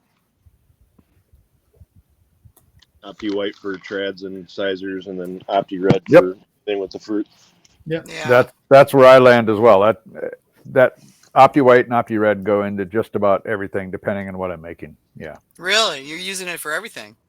Oh, yeah. No, I mean I use Opti White for light colored stuff and Opti Red for Right. Yeah, fruit, but I mean, sort of you're thing. using one of those in most of your meats. Yes, and I use FT Blanc Soft for all the whites, and there's another FT like a red, I forget what it's called, Booster Red or Booster Rouge. And I use that for red fruit as a fermentation tannin, and that goes into almost everything I make. It's like a religion practically. Rouge soft. Yeah, there's Booster Rouge and Booster Blanc, and Booster Blanc you can't even find right now. No, you can't find that stuff. Booster Rouge is hard to get too, and it's expensive as can be. Yeah. Not as expensive as some of those things, but yeah, it's a little hard to find. But you know, it lasts like 5 years, so you can buy a brick, and if you're regularly brewing, then yeah. Right. Well, yeah. Like, okay, so in your case, you haven't made anything for a couple of years. You probably don't want to buy a brick. We won't mention any names. I'm pushing you. Yeah, I'm working on. Hey, we emptied. Over the last couple of weeks, I've emptied like 14 boxes of stuff. So I know. I'm just the basement, and I'm getting there. I'm giving you a hard time. I know you are. But the nice thing about that is it does last a long time. You can buy a brick and you can give it to your friends, because if all you do is use 1/10 of that brick, it paid for itself compared to buying, you know, a 15-gram package from More Beer. Yep. So I know people think I'm nuts when I buy, you know, a kg of some of this stuff or 500 grams of some of this stuff. But, you know, I've got all these people in my community. I can give it away and I don't feel bad about it, because, you know, if I ordered from More Beer in small packages, then I run out when I need it, and it's expensive. So, yeah. I feel the same. But I was curious to know where you landed on the amounts, because that's one of those things I'm always kind of playing with, and it's really hard to know exactly where to go with that. I feel the same about Ketasol and Chetasan. Liter things, and just like give it out to people. Like, oh, you need some here. Here's a little thing, whatever you need to do. Yeah. Because like it is, if you bought 3 of those super clear packets, it costs almost the same amount as a liter. Good grief. And that lasts you forever on these things. Yeah. And so it's like, you might as well just buy the bulk if you're gonna make more than a few batches a year.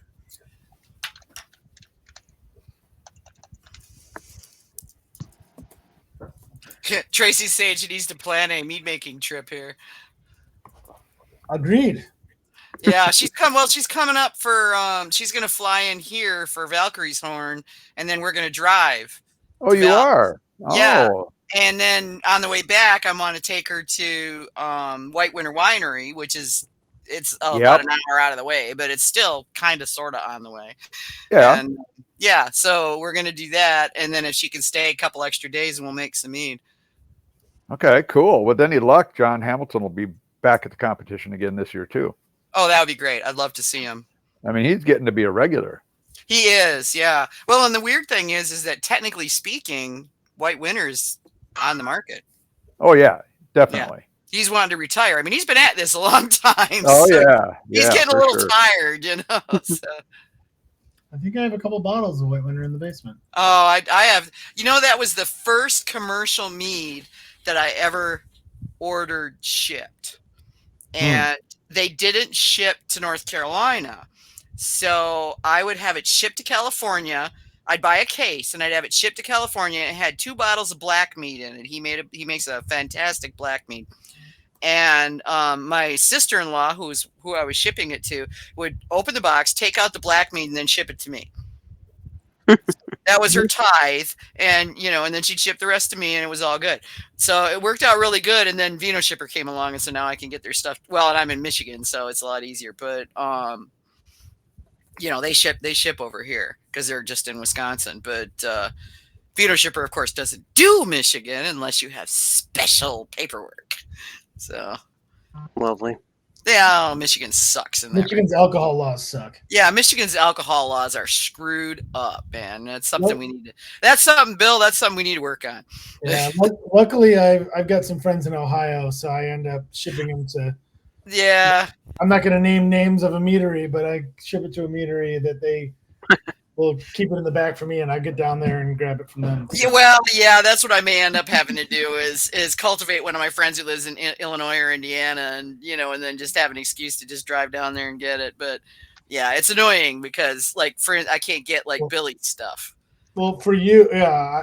Luckily, we've got a insider person for Billy, so I've got a basement full of their meads. But yeah, luckily for me, where you might be able to do it in Wisconsin. I'm not sure how Wisconsin's laws go, but for me, it's only an hour drive to Ohio, so it's not a huge lift to get down there and get it. Yeah. To get to Ohio or Indiana, it's a 3-hour drive or 4-hour drive for me. I can get to Chicago in 5. I can get to Ohio in 4. If I'm not driving anywhere near Detroit. So yeah, I mean, I got things I can do if I have to, but I've just been basically, I mean, some of the meaderies have done the additional paperwork, like Birmingham. I'm in their club. It's the only club I'm in right now, but they can and ship all their stuff to Michigan. He did all the paperwork for that. I was in their club for a while. I got a bunch of their stuff. Yeah, I got a ton of their stuff. I may have to back it off and maybe switch to a different club for a while because I've got an awful lot of Birmingham. I mean, not that it's not great, because it is. It's awesome, but at some point I want to get down to the 793 party, even though I won't be able to handle the music. I still want to go. Metal's not my thing, so. I like metal, so I'm good. Yeah, well, no, that's cool, and he's got the coolest collabs with metal bands, and I have a girlfriend who is a metalhead, and every time he does another collab with a band, I send it to her because she's not on social media, and so I send a link to her to let her know what's going on, and she immediately goes out and buys it.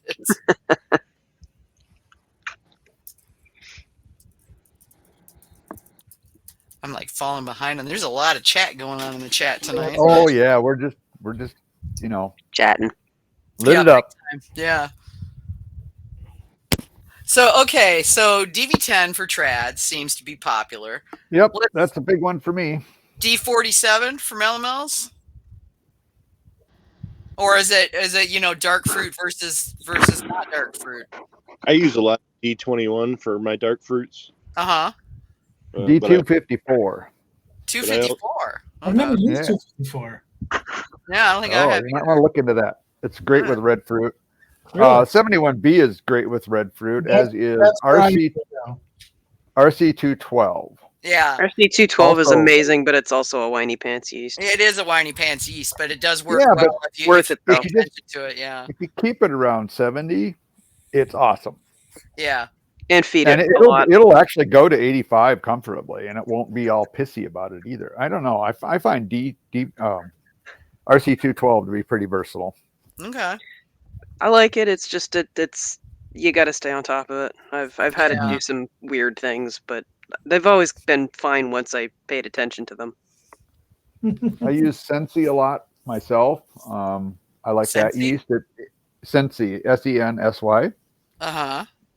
It has a really narrow temperature tolerance, which I don't think is all that accurate, but that's what the manufacturer quotes. It's only like a 10-degree range, so it's pretty narrow. Yeah. Yeah. But I have good temp control, so I can keep it right where it wants to be, and it's been really solid. The other one I'm using a lot right now is Uvafirm 43. Okay, I've heard good things about Uvafirm 43. Not for trad, so I don't know if I would do that, but I'm like right now I'm making a lot of fairly high starting gravity meads, and so I'm using Uvafirm 43 for that quite often because it is an absolute workhorse. I mean, 71B is a workhorse, but Uvafirm 43 is like the Arnold Schwarzenegger of the lifting community, right? I just used Uvafirm for the first time. I made a Thai-inspired mead where I used it was a methylene, and I used what's it called, lemongrass. I used I'm trying to remember the name of it's not ginger, but it's the thing like ginger that they use in Thailand a lot. Shit, yeah, I know what you're talking about because I use it. It's also a historical ginger. Galangal? Not Galangal. tamarind. Galangal. Yes, Galangal. Galangal, yeah. Galangal, Galangal, okay. awesome stuff, man. So it was lemongrass, galangal, Kefir lime leaves, and Szechuan peppercorns. And it So you turned make a out Thai mead, basically. Thai mead, yeah. Yeah. It was really good. And yeah, the yeast turned out Sounds great. like it. Yeah, okay. Lemongrass is on my list of things to plant as I clear out all the autumn olive and the what used to be my dad's garden and get it back to being an actual garden again. Well, you said it was a horse pasture, so I'm guarantee it's probably really good soil at this point. Good and It fertile. is. Yeah, the soil's fabulous, but there's this the house sits on a rise towards the front of the property, and so we're walkout basement, but the backyard kind of starts and goes down at maybe a 15-degree angle. And sometime in the past, my dad got a autumn olive tree or bush from the DNR, and then of course after that they discovered that it's invasive. So I mean, there's entire sections of northern Michigan that are just covered in this crap. I don't know how prevalent it is in southern Michigan, but it's awful up here. And I've got a lot of it in the back, and the bees love it. So I'm going to leave the stuff out in the fields because the bees love it. But and you can eat the berries too. So I'm going to see what I can do with the berries. But the stuff that's in the what used to be like the forest garden that my dad had going with the fish ponds and yada yada stuff, I'm gonna rip it all out of there. It's gone. I'll be killing it with extreme prejudice. You said he planted a bunch of birch. Have you ever thought about making a birch mead? Now, I've been thinking about it because I've actually got quite a lot of birch on my property, and I had a really lovely birch mead when I went to Moniac in Scotland back in 2002. Now, Moniac's been since bought out and isn't doing the same things, but I'd never had I'd had birch beer, but I'd never had a birch mead, and that was amazing. I was really stunned at it, so I thought about that. Yeah, I'm not quite sure how to go about it though. When I was in Alaska, we had a birch mead, and it was really good. And but I thought it would be cool. I mean, yeah. What part of the birch do you use? Is the question. I think it's the bark. The bark? Okay. Really? I thought it was the sap. I would think the sap because the bark's No, I think it's the sap. It's got to be. If that's not the case, I'd be interested. But I know they make birch sap. Yeah, well, birch sap. So, yeah, birch sap beverages are good. I mean, it doesn't have a lot of sugar. It's a lot less than like it's not like sugar maple, yeah. but there is sugar in it, and you can condense it. So it does but then work. that means you need a lot of birch trees and a lot of sap. Yeah, right. The one I had tasted like birch beer, and it said on it that it used birch bark. Okay, interesting. Yeah, they must have made a. Oh, that's. I'll have to do some homework on that and see what I. Yeah, and then you got to wonder what part of the bark are they using? Are they using the inner cambium layer? Or are they using the outer layer, the paper layer? What are they? The paper layer gets pulled off. It's the inner bark. So it's the cambium. That paper layer doesn't do diddly squat. Yeah, I mean it's good for making canoes. That's about it.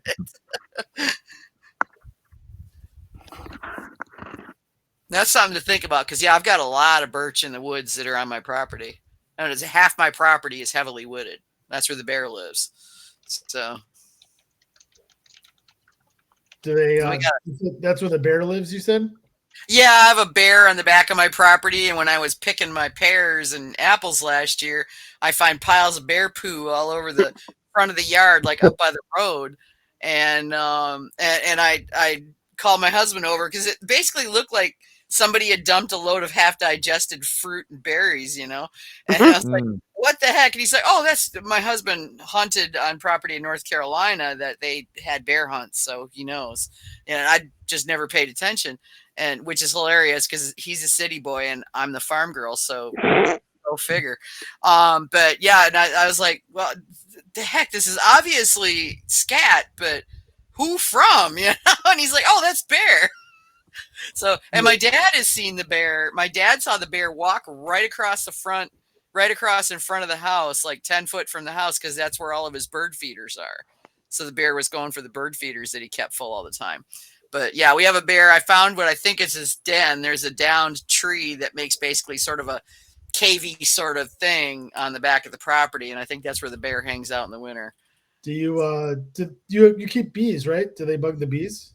No, because I have a 6-foot sheep fence around it, and then that's surrounded by a 4-strand electric fence with a full-on charger, like a cattle charger on that thing is high voltage. No. Yeah, we also have a high voltage one for our I bear. don't screw around. Yeah, I mean, my teacher, he just had a basic sort of stringy line, and I'm like, oh no.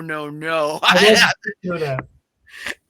So yeah, mine is like you touch it and it'll knock you off your feet, kind of. You know, it's pretty heavy. I haven't tested mine lately, but it's supposed to give a bear a bad day. I'm not touching it. Yeah, I figure I got room for half a dozen hives in there before I'll have to expand the bee yard. So, and I've already been thinking about how I'm going to do that if it, when it comes to that point.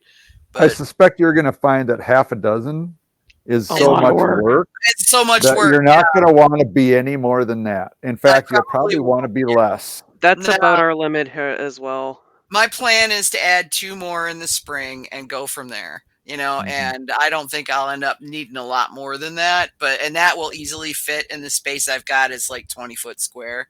Yeah. So I mean, honestly, four hives produces enough honey that, I mean, how much honey do you need? Well, I mean, I know I'm way past the amount of honey I need. I just say I got more honey than I'm going to need for the rest of my life in the basement. Exactly. So, but my relatives are all like, "When are you going to have honey?" I know, but I think you'll find if you have 4 hives. Storage unit. That's the what now? Have you ever been in Carvin storage unit? Oh God, I'm afraid to ask. Have you? I've seen pictures. Oh, okay, that bad. Not in it, but yeah, that tells you how much honey you need, right? Well, that's probably where Robin made him put it because she couldn't get down the hallways in the house because Yeah. Yeah. Mm-hmm. You know what we should do before we hit the 10 o'clock? Well, 10 o'clock here, hour 11 o'clock we do there. have some questions from Nathan. Questions have not yet been asked, and they have become a steady tradition on the show. So maybe we should get to some of that. I think it's a good idea. Let's get on the right All page right. here. So I'm looking. I didn't give him enough time to do a deep dive. So. Oh, okay. I think this is directed at Bill, but I'm not positive. Has AI been a part of your mead making process, either in inspiration or novelty? The only thing I've really used AI for is when I'm trying to get creative when naming things for competitions. Okay. Like the Michigan Beer Cup has like a one of their like extra little things is the most creative name. And then also I really like to make the guy who's reading off everything say some things that are really funny. So if I get an award, it's like your high school girlfriend called and name it something like that, like and she's pregnant, and so I just remember the one that took a gold at Mazer and it was Carvin made me do it. That was great. And so there's that's really the only thing I've used AI for. I haven't really used it for formulation really, but I've used it to kind of like, here's some ideas of different things that I have in here, and I want it to be this theme. Give me some names, and it'll like go through and give me names for things. So that's the only time I've really used AI for anything really specifically. Jeez, all right, well, let's pass that one on to Rob as well and see what he has to say. I've never used AI for anything. Okay, that's a very definitive answer. All right, then, Rob, let's go to this one. So we're going to just flip back and forth between you guys. I hope that's okay with you. Sure. What's your opinion on the key to fruit mead fermentation success in volumes of fruit or process for retaining the best fruit flavors in aging meads? Rob? Good question. Oh, wow. So as far as process, are we talking like when he says volume, like volume of fruit per gallon? I think that's what he's intending. Yeah. I stick to about 3 pounds of fruit per gallon in primary, and then usually another 3 pounds of fruit again in secondary, whether it's juice or aging on whole fruit. Mm-hmm. So Okay, Bill.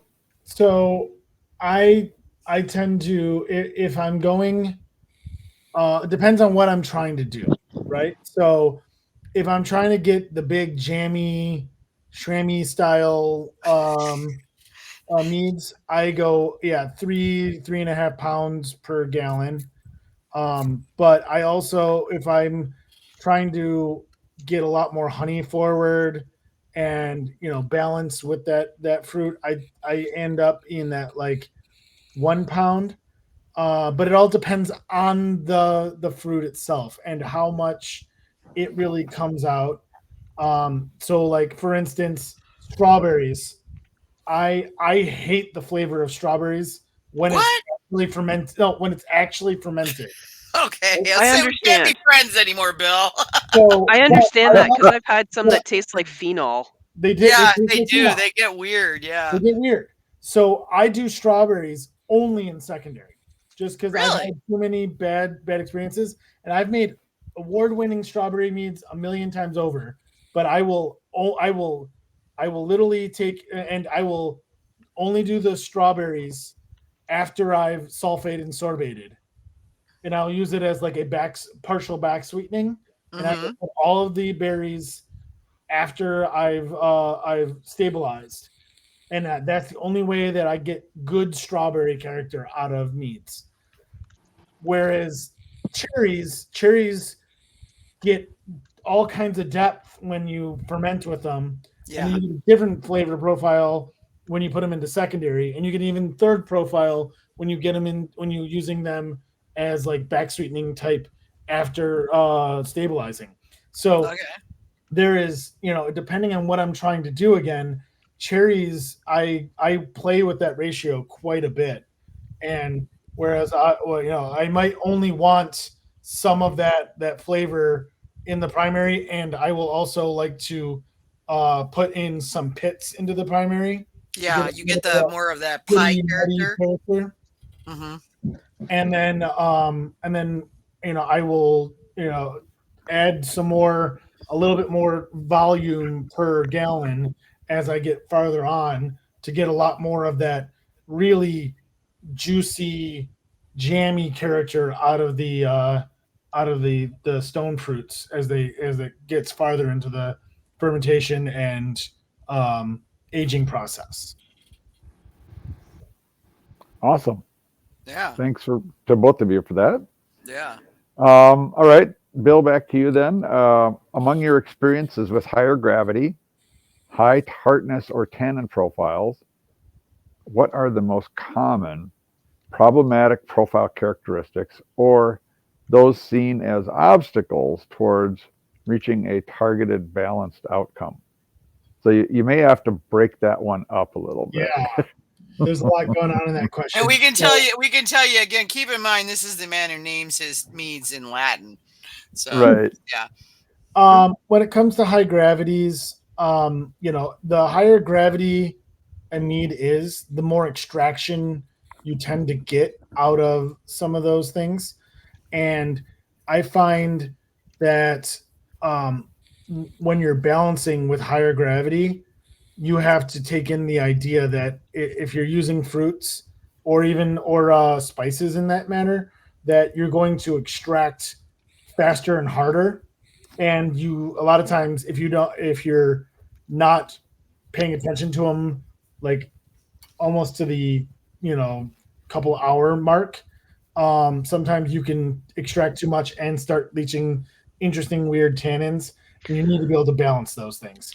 And so I'm a bench trial kind of guy, and I take where I'm at, and I will put them into graduated beakers, and then dose things until I find the right balance I like of adding back sweetening, adding tannins if they need them or whatever in that case, or adding acidity, and really get to that perfect balance.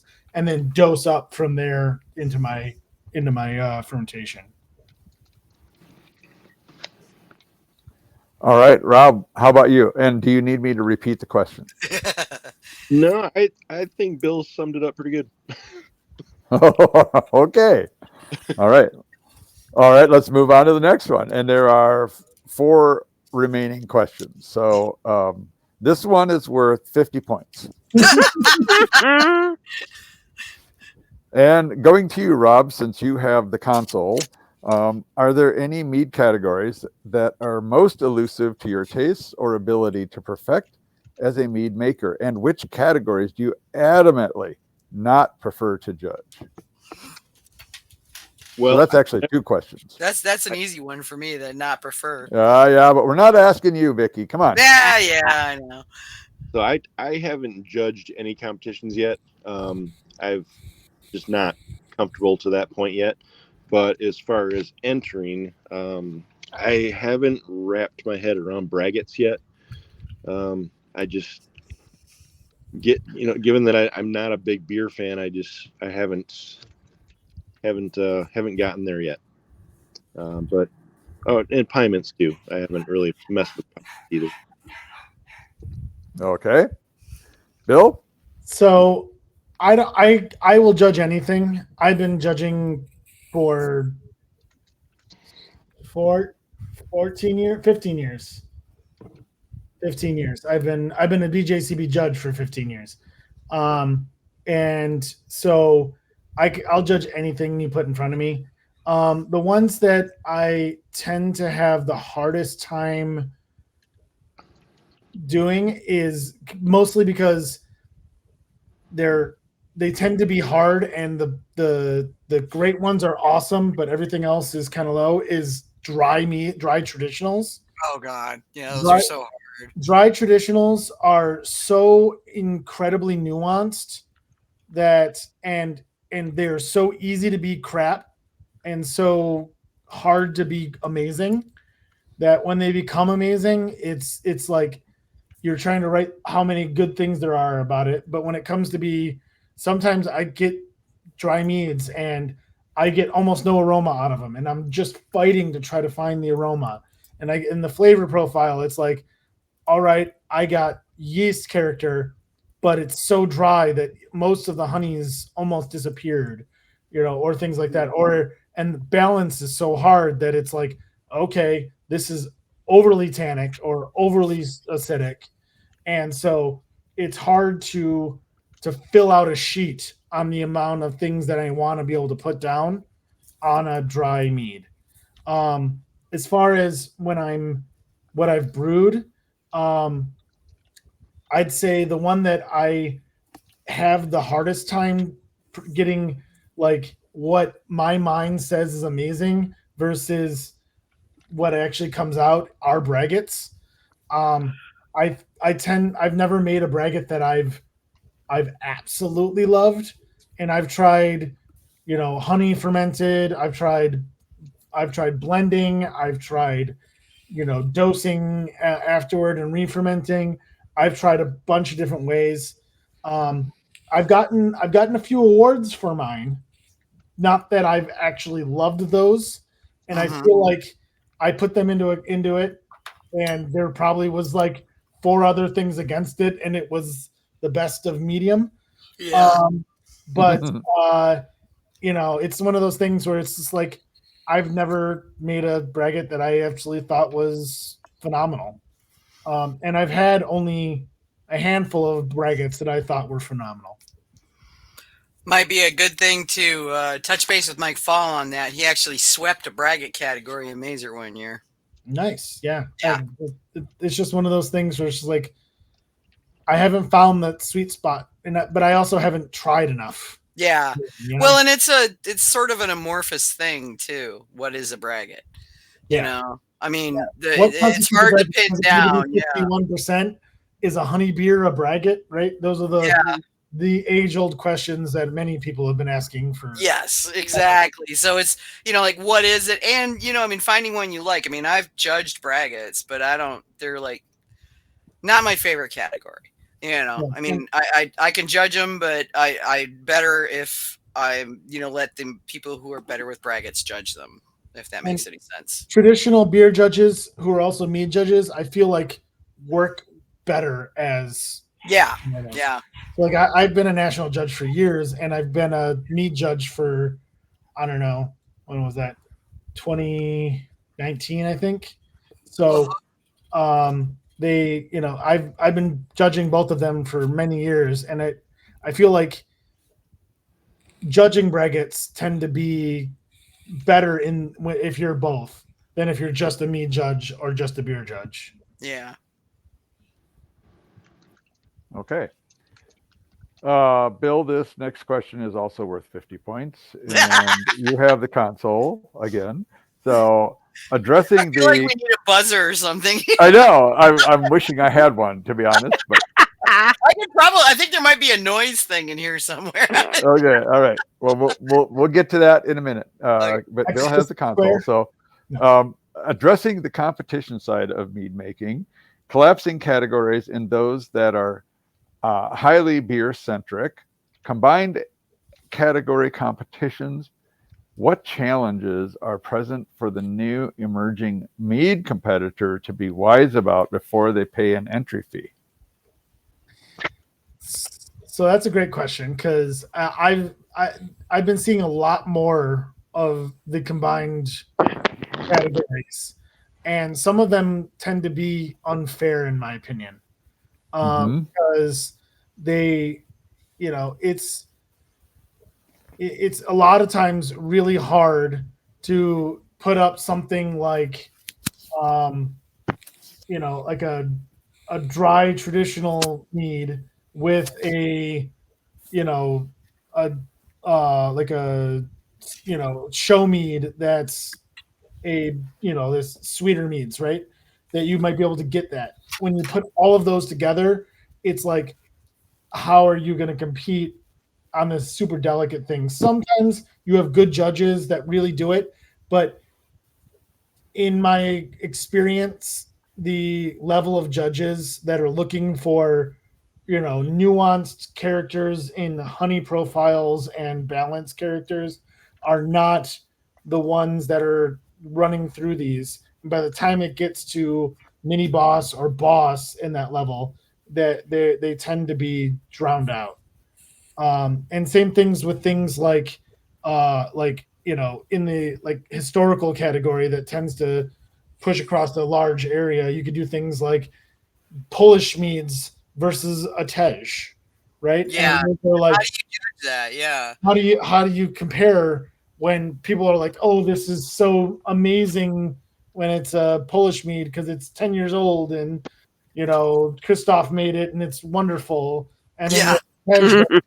Because Christoph made it. Yeah, I know, right? But it's tough because those are big wide ranges. And so in my opinion I think that competitions should start pushing out a little more on what the combined categories are going to be, and then allow homebrewers to be able to compete in those things. Because I've been a couple times where I thought I was like, oh, I've got 3 things that I'm going to go into this 3 bottle competition, and they all end up going against each other because they get combined into a category solution. Yeah. It's like, okay, well, now I only had really one chance to win anything. I mean, technically, right.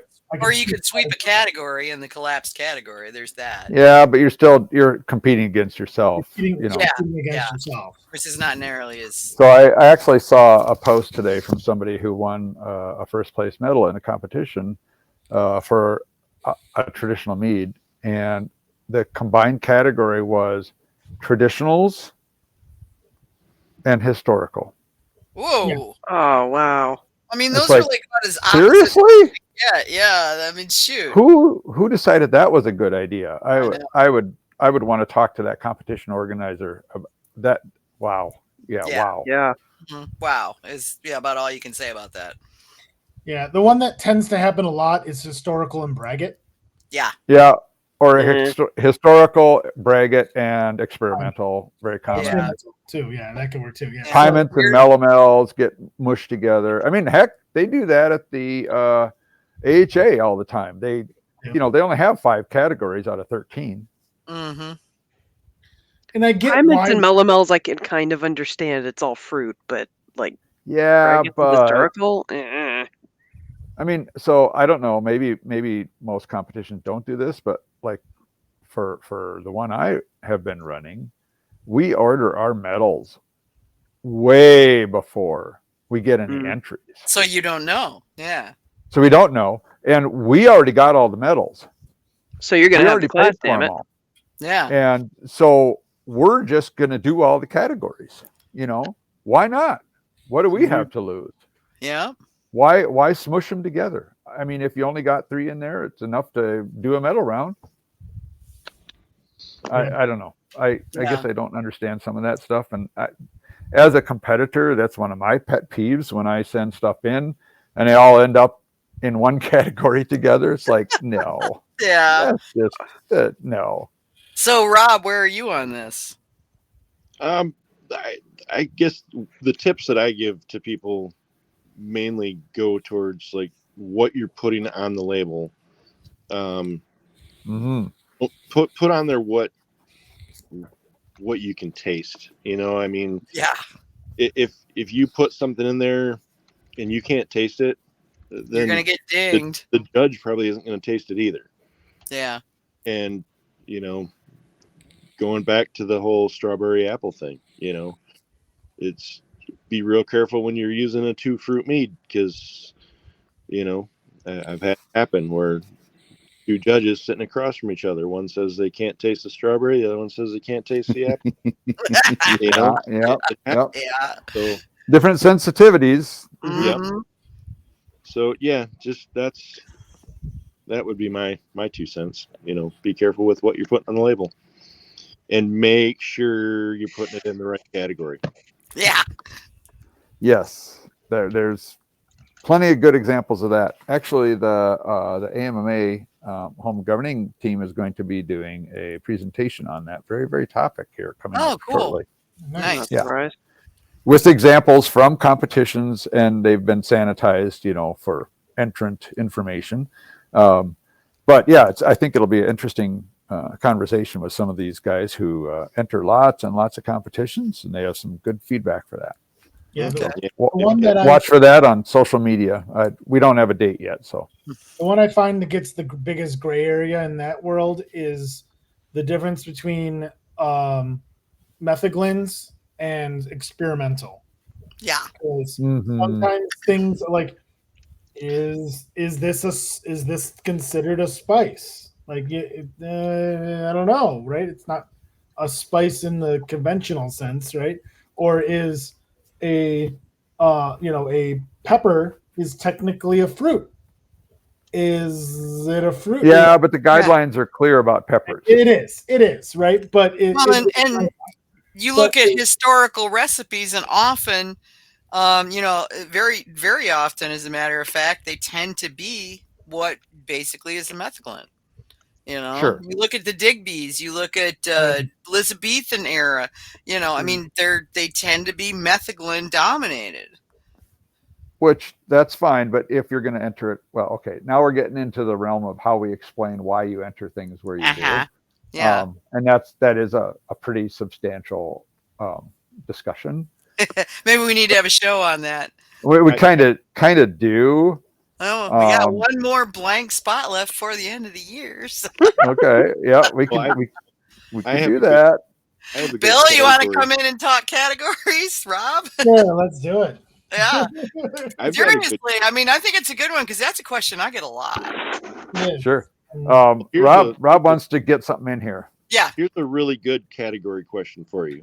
Okay. So I took honey and I dumped a bunch of lilac flowers in it. Oh yeah, I did that. I let it sit for a year.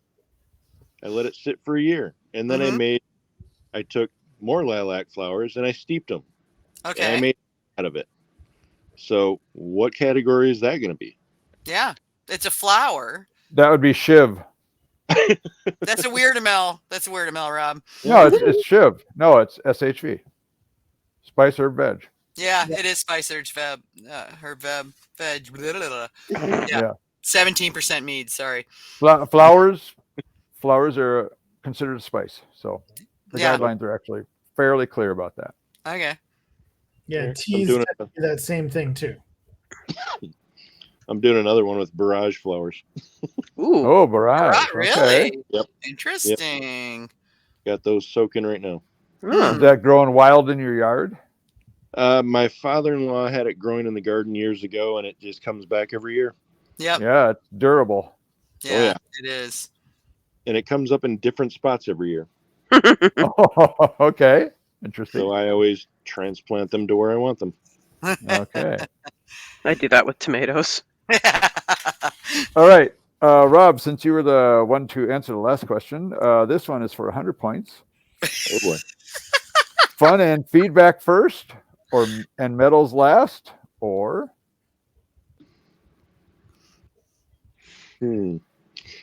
I used to be all about the medals, but I don't even enter a lot of competitions anymore. So now it's mainly just feedback. Okay. I really only enter one competition a year now, and it's just the Michigan Mead Cup, and it's because I go there. Yeah. Right. It's always nice to have a little skin in the game, isn't it? Mm-hmm. Yeah. But that's also why I don't want to judge, because I don't want to take the chance of getting thrown into a category and like, oh wait, that's mine. No, they won't do that though. A good comp will make sure that doesn't happen. Yeah. And I know they're using BCOAM software for the comp, so there's no way it's going to let you do that unless the judge coordinator overrides that for some reason. Yeah.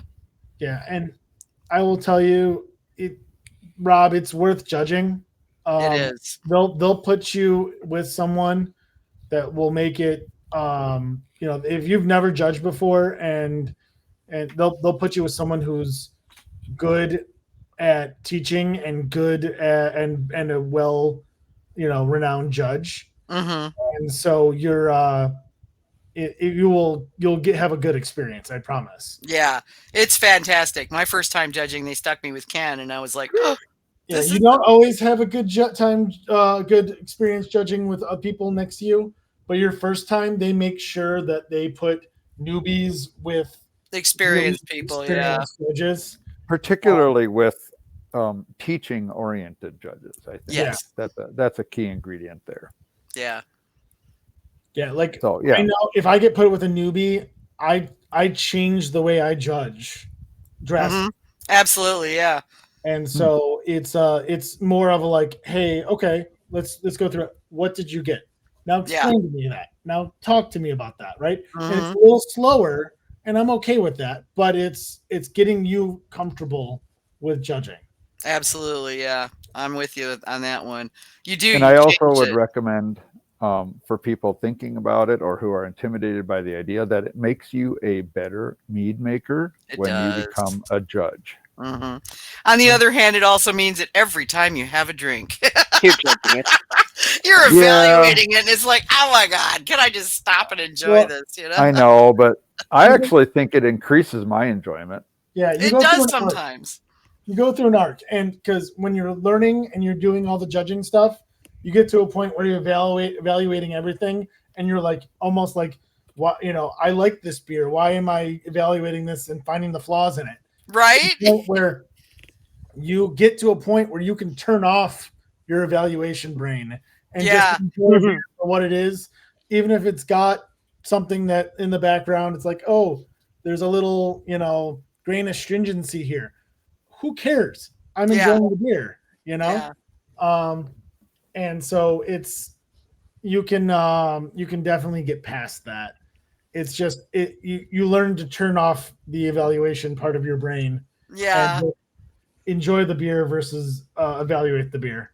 It's just hilarious because I catch myself doing that and have to go, oh yeah, right. I'm not here to I just want to have this. I try not to do it when I'm in public with people who don't know about my background. No, I don't do it out loud, but in my head I'm going, oh, stop, blah, blah, blah, blah, no, stop, Vic, just go with it, just go suck it down. Come on, right? Just roll with this and drink your drink.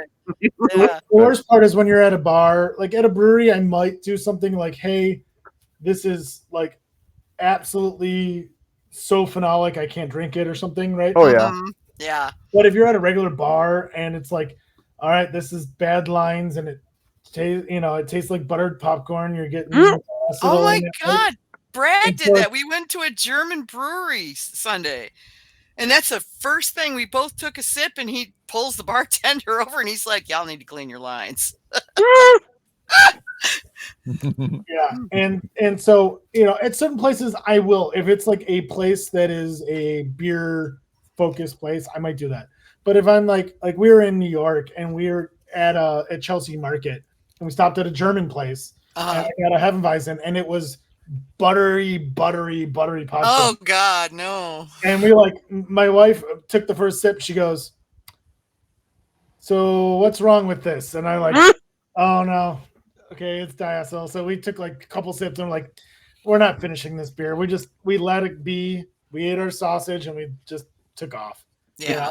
It's just sometimes not worth mentioning it and bringing it up to them because I know they're not going to fix it. Well, and what you're talking, the person you're talking to is generally a minion who's they got no idea. got no they don't- idea and They probably don't doesn't know, and anything they don't about actually it. care. And they don't Yeah. care. Yeah, exactly. If you're at a That was- brewery, that's their livelihood, right? So Yeah. they would want to know.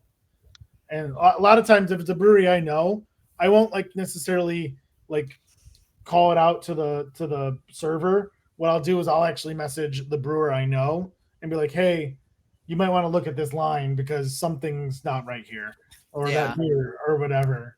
And they'll pop over and look at it and and take it off or whatever.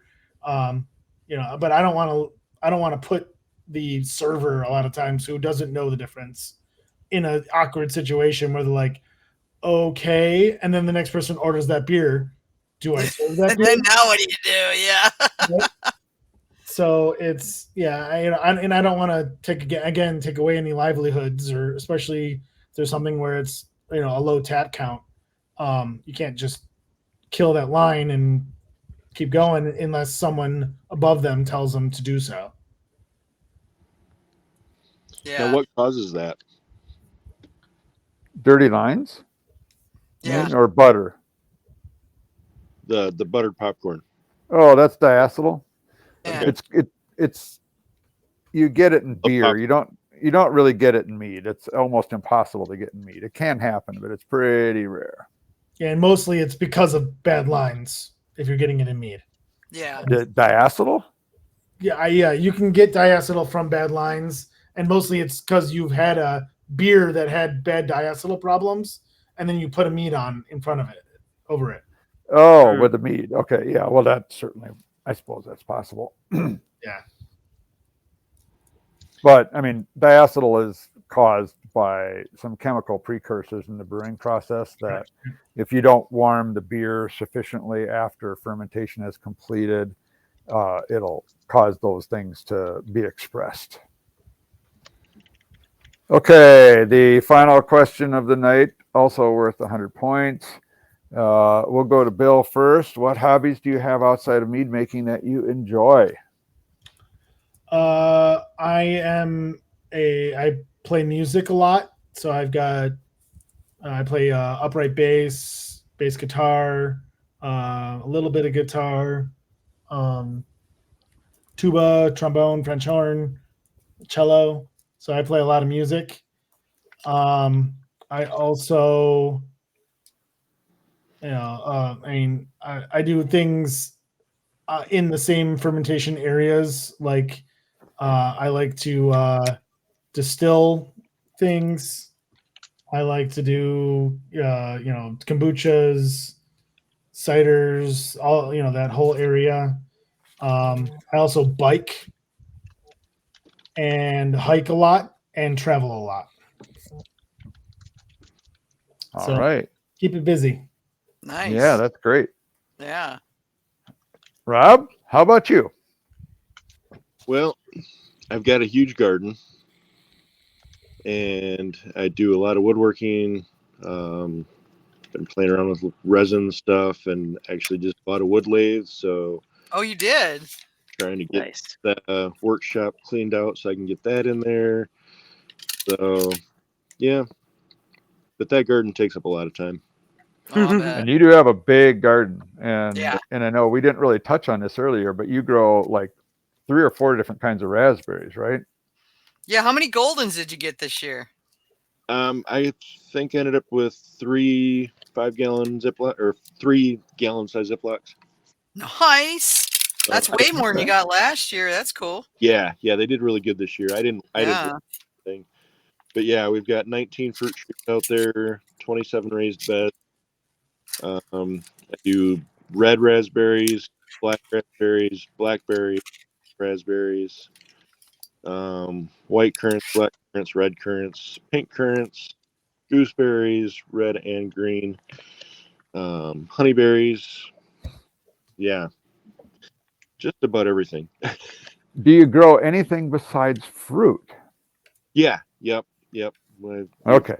Did a lot of tomatoes, a lot of cucumbers, a lot of beans. I still have beets out there, still have carrots out there, still have peppers out there.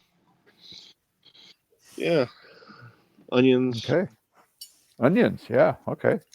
I started growing onions for the first time this year. I'm gonna try garlic this fall. We'll see how that works. Yeah, Garlics. I'm doing the same. About time to get it in the ground. I know. Oh, really? So now Tom it's says you interesting. can get it in as late as like having to break up the frost. Why Yeah, can't we you gotta- just plant it in the spring? What's the I problem? Well, You want it to overwinter. Yeah, you want it to But why? overwinter. It grows better. Why? it gets most of its size over the winter. It does. Yeah. It gets an early start, essentially. If you plant your garlic in the spring, you will have little tiny garlics in the fall. They don't like the hot weather in the summer. They're more they're a cool weather crop. So Okay. You won't get garlic scapes, which are kind of fun. But yeah. We pick right. Scapes. Huh. Okay. Yeah. Well, more fun things to try in the spring. Yeah. I plant garlic every October, and it works out really good. We harvest in about mid-July. Yeah, that's when mine want to come in too. And then grow beets in that bed so that I have fall beets. Oh, I start my beets early and let them grow all season, so I've got beets the size of both my fists. Yeah. I'm working with a half dozen half barrels this year because I never got my garden plowed. So it's gonna be in those after I pull the tomato plants. So there's a question. So I'm not a huge beet fan, but I've had quite a few beet meads that I thought were pretty good. They are. I don't like beets, and I loved beet meads. Any of you guys made a beet mead? I made one, and it tasted like dirt, so I ended up dumping it. But I am gonna try another one. The one that I had at the Mazer was bright. It was fluorescent pink, which was wild, and it was very nice, lightly sweet, flavorful. Did not get any dirt that I could detect. Yeah, I have not made getting one. rid of the dirt flavor is peel them twice. Because I find most of the dirt flavor is near the surface. Okay. But I haven't tried fermenting them yet. Made by Matt Whitey, and it was quite good. Oh well, it was Matt Whitey. I mean, come on. Right. So I mean, yeah, but you can do it. Yeah, you can. I just say this one that I tasted, it meddled. You know, at a Mazer. So, it wasn't a shitty mead. I tend to eat all my beets, so I've never fermented them. I discovered I like pickled beets. Cause, and it was phenomenal. I haven't had that one yet. I'll have to try that. He makes it again. The one that I made, I used actual beet juice from, was it R.W. Knudsen? And it didn't turn out good. But I'm try another one, and I'm going to use the water that I boil the beets in. Oh, well, that makes sense. I found that the flavor in that is just as good. So and it didn't seem to have as much of the dirt flavor. So I'm going to try that out. Be interesting if I ever do. Yeah. I think if I ever do, I'm probably going to use the same spices that my grandmother's sweet pickled beets recipe used. Which would be what? I think it's got cloves and cinnamon and allspice. Now that would be nice. No bay leaves? I have to check the recipe. It's been a while since I've made them, but that sounds like a really good addition. Ours Yeah. had And I just got myself a little tiny bay tree. There you go. You're gonna have to grow that inside. They won't survive. Oh yeah. Yeah. I say I had a whole bag of bay leaves that I got from a girlfriend in Texas who had a bay tree, and she just loaded me up, and I'm about to the end of those now. So My mom's bay tree takes over a whole window, so every so yeah. often I end up with a giant bag of leaves. There you go. Yeah, I use it because I make tons of soups and stuff. They turn in there all the time.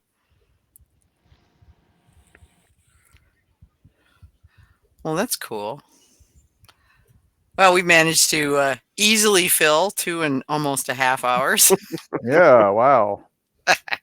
Yeah, remember when you used to say we should cut this down to an hour, Kevin? Yeah, it's not working. I still think we should. I know. That hasn't changed. I agree, but it doesn't work. It doesn't work. I know it doesn't. Keep trying, Kev, but I'm just not confident that we're ever going to quite get there. Probably not. You got to cut the bullshit before you get down to an hour. Have to what now?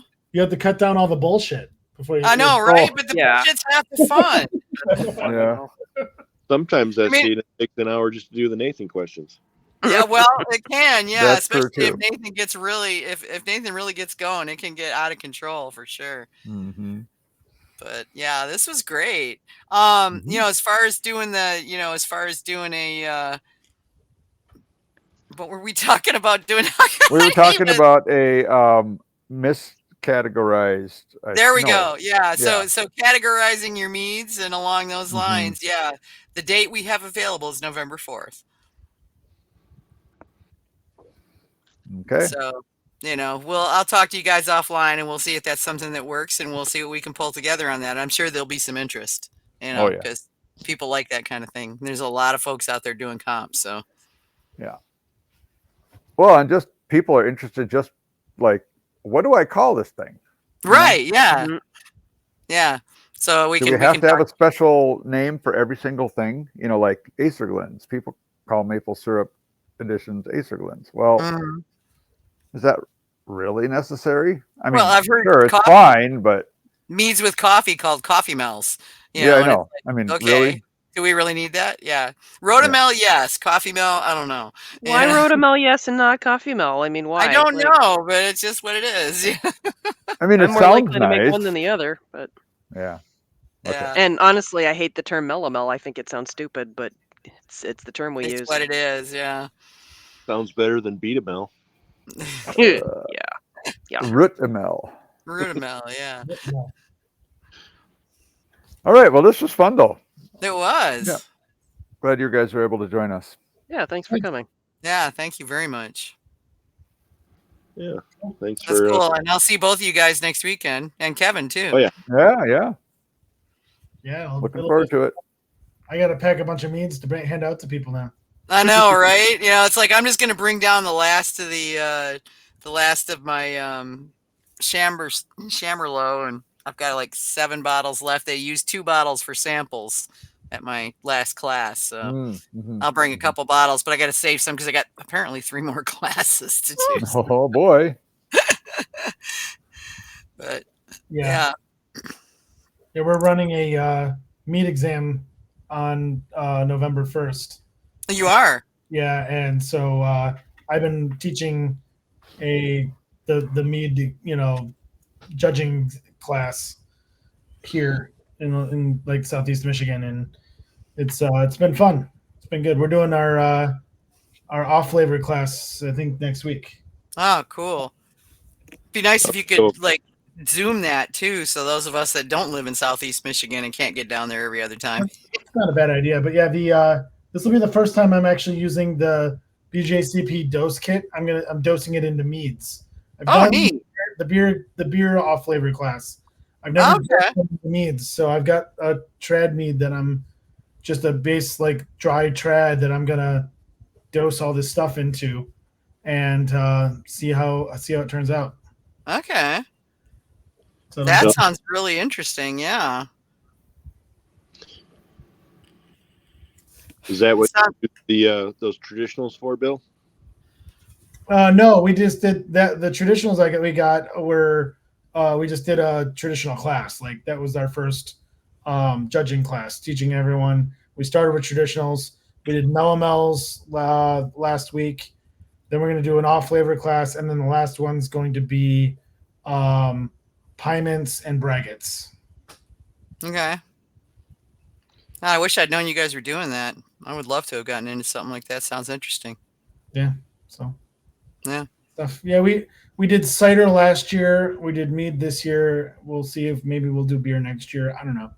Yeah. Trying to like cycle through them so that we can get more new judges into the area. Yeah. No, I don't blame you. That's a good idea. I like that very much. Michigan for the win, man. Yeah. That sounds cool. All right. Well, thanks so much, you guys, for coming on. I'll see all y'all except for AJ next weekend. Oh, come on, AJ. Come on down. You can make it. Hell no. We're not gonna be dragging her out No, again. they might not know. let her. She might not be able to get back. Yeah. I don't know. The border crossing thing's pretty easy. It's just the mail that's having trouble. So. Detroit's an easy border. Mm-hmm. Fair, but so's no. Port Huron. It was like, oh hi, how you doing? Bye. You know? Pretty straight up. Yeah, maybe from your side. I'm hearing Coming horror back stories. was easy too. You know, I mean, I didn't have any trouble. Yeah, you're American, not Canadian. Oh, well, they jump on you guys when you cross. It's a whole other story, but yeah, there's been a lot of shit going on. Oh man, we'll have to have that conversation, I guess. Yeah. Okay. Yeah. Well, No. I will not be visiting your fair country for a while. Okie dokie then. Can't say I blame you. If it's a problem, I wouldn't want to either. So I get you. Yeah. All right, then we'll let you guys get on with things, and it's late for you, just like it is for us, and not for Kevin because he's an hour behind us. So. Oh, it's late enough for me. I Going know. up and That's down ladders all day. Kevin. Give me a break. That's because you're old and tired. And I'm a lot older than you. Yeah, you are. No, you're a lot older than me. Yeah, you're only a few years older than me, so. About 10. No, you're not in your 70s, are you? I'm pretty close to 70, yeah. Uh-huh.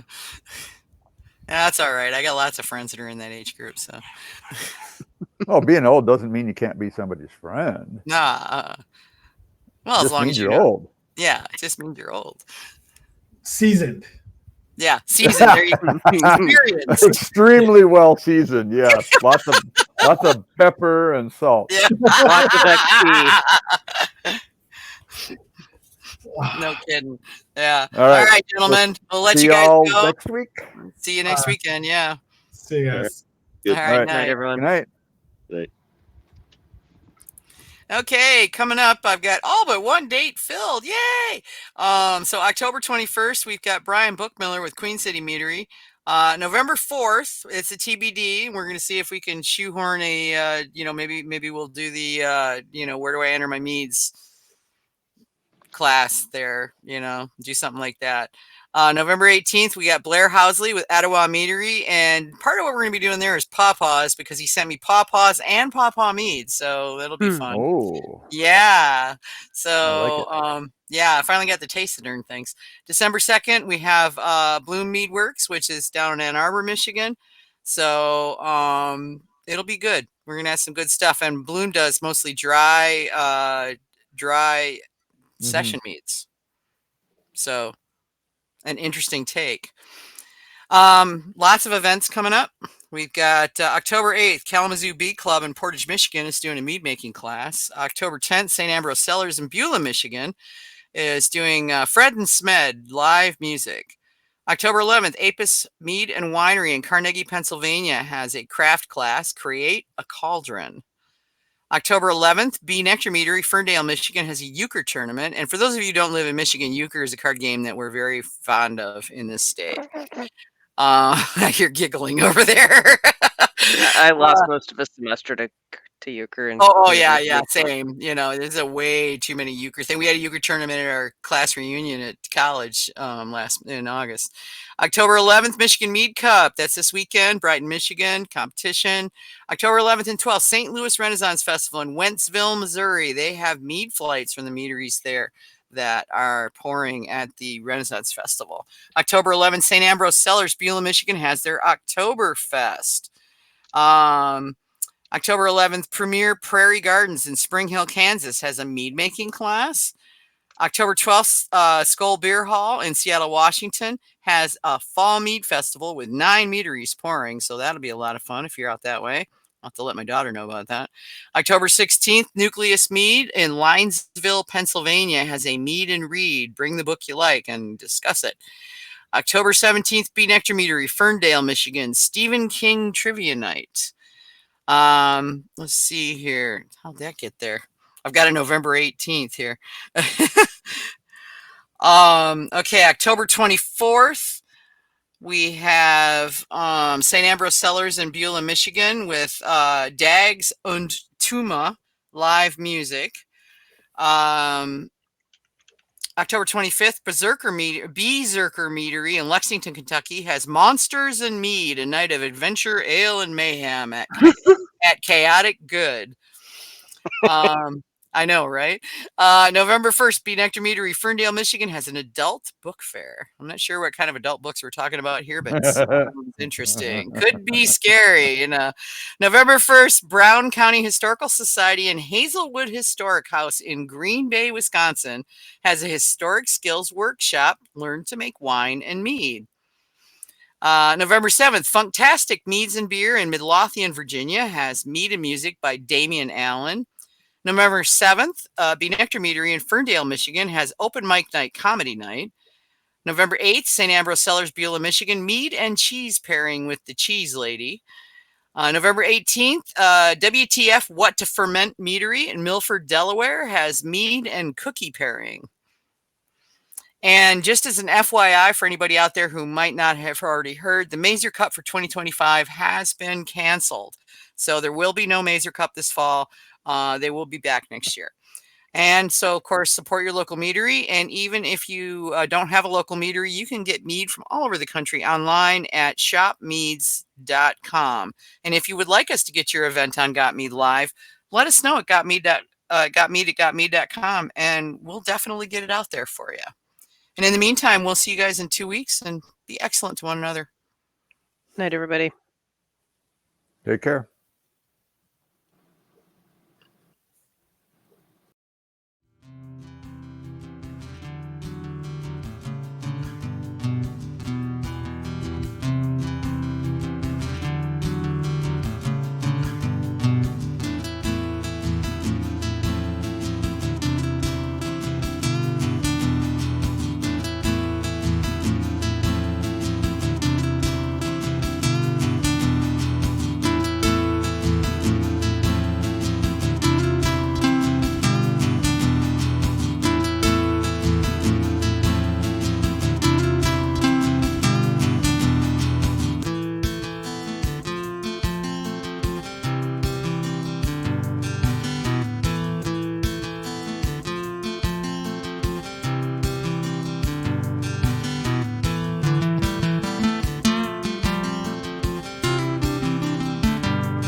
Are we back? I think we are. Yeah, we're gonna end now.